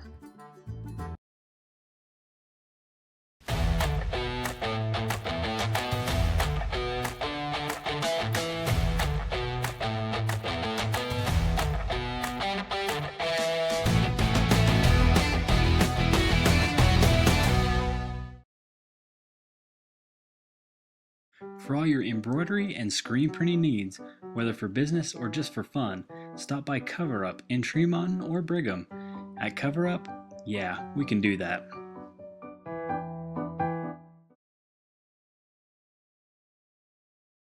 Did you know Kent's Market has an app? And it's free. Just go to your app store and type in Kent's Market and it'll come right up. Downloading the Kent's Market app gives you access to digital coupons, weekly deals, and access to your Kent's Kickback account. As you can see, the app is easy to use and can help you save. Download it now and get exploring. The KSL Sports app, powered by KSLSports.com, connecting you with all the Jazz action, the dunks, buzzer beaters, and ankle breakers, podcasts from the pros, and in-depth analysis. Download the free KSL Sports app today. Earning your degree doesn't have to be complex. USU Brigham City lets you stay close to home and save money. As an Aggie, you'll have access to a personalized education with student support from faculty mentors. Let us help you achieve your goals your way. On campus, online, this is your U-State. Golden Spike Power Sports is still family owned and operated, serving the Bear River community since 1947. We're here to take care of all your power sport needs, located right on Main Street. Come and check us out and experience the difference.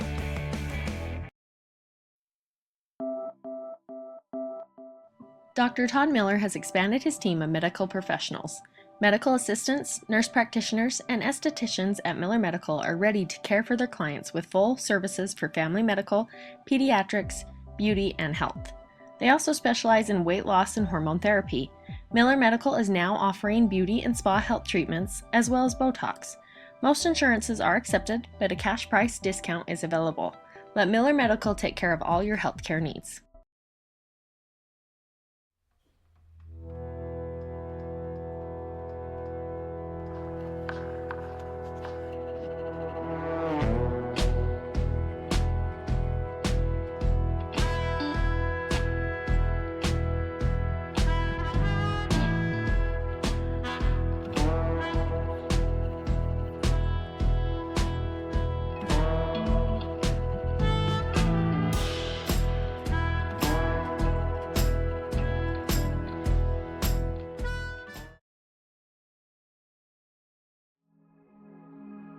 Cache Valley Bank is dedicated to fostering local businesses, aiding financial growth, and building strong relationships.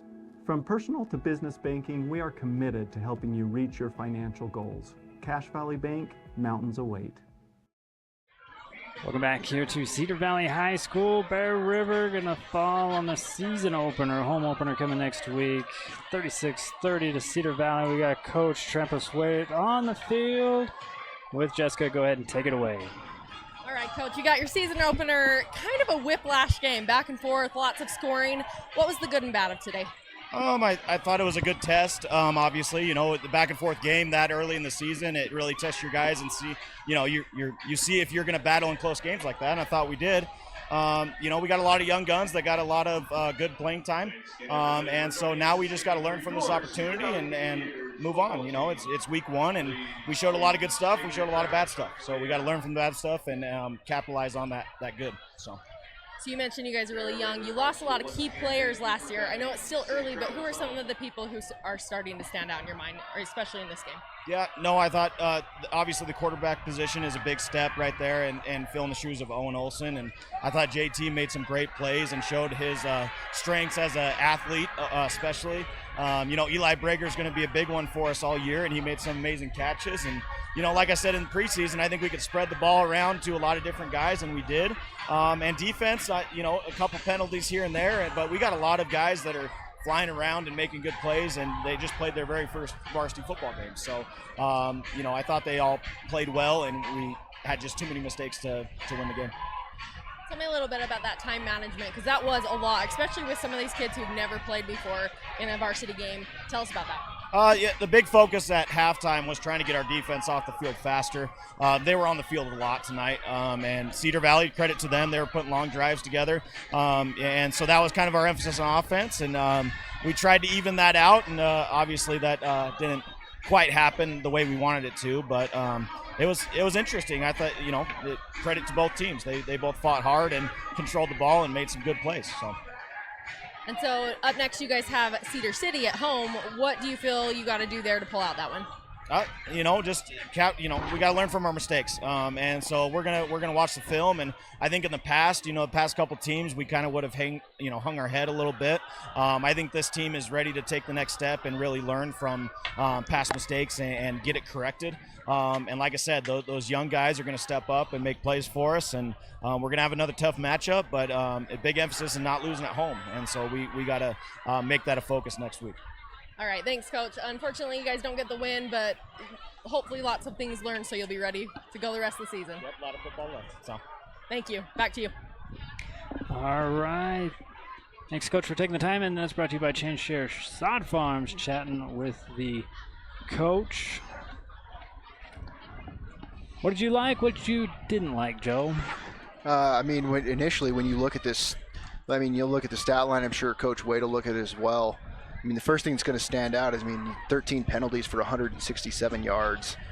You look at total yards for the game. You're at 359. So, you average that out. You're only getting 200 yards of offense. that's hard to win a ball game when you're that penalized. I mean, that's a lot of discipline. That's a lot of stuff that can be easily cleaned up with the right mindset, right mentality, coaching, everything like that. I'm sure that's going to be the big thing that stands out. The other thing that stood out to me was 58 yards rushing. That's not what you'd want to see with an experienced offensive line like we have. I mean, you saw there right at the end with Tyden Jones. He was able to get a lot of yards right up the middle, and you kind of saw how that shift was at the beginning of the game. A lot of outside passing, a lot of swing stuff, a lot of trying to get on the edge. Towards the end, it was more timing stuff with Jackson. I mean, Coach Wade even touched on it. Jackson Tyre played a great game. He had a couple mistakes, right? A couple back-to-back passes that were intercepted. But credit to him, he came back with a lot of confidence, still kept slinging the ball. I think they'll go back and look at this a lot and be able to learn a lot from it. Learn what our guys do well. Because like I said, there's a lot of feeling out in this game. A lot of things to learn from it. And I mean, one thing Coach Wade said is the defense is being on the field. I mean, we ran about 64 plays to Cedar Valley's 45. They had a lot more explosive plays on us. So that's something that needs to get cleaned up as well. Defense necessarily wasn't on the field more, but when they were giving up a lot of explosive plays, a lot of penalties, a lot of things that are very easy to, I shouldn't say easy to clean up, but easy to spot to clean up.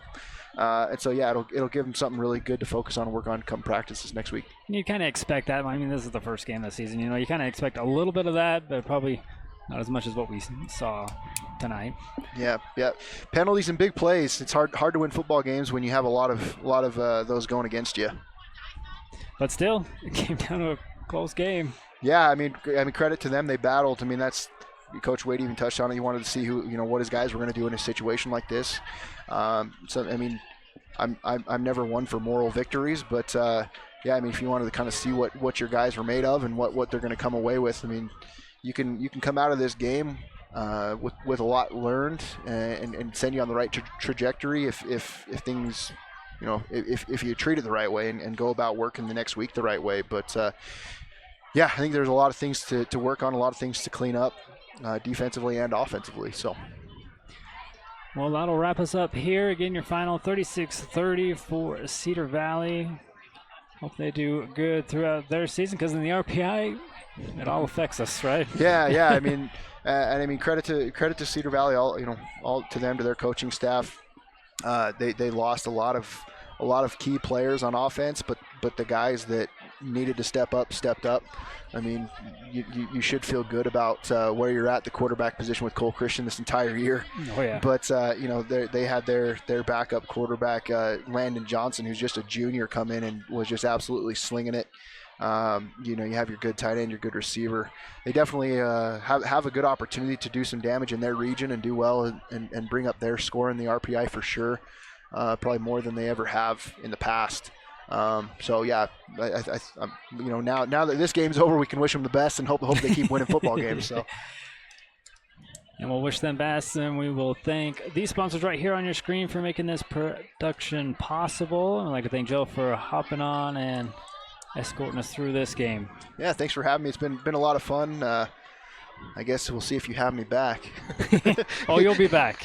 You'll be back. Yeah, I asked you off air how I did, and you said, "Well, did you have fun?" And I'm like, "Oh, was I that bad?"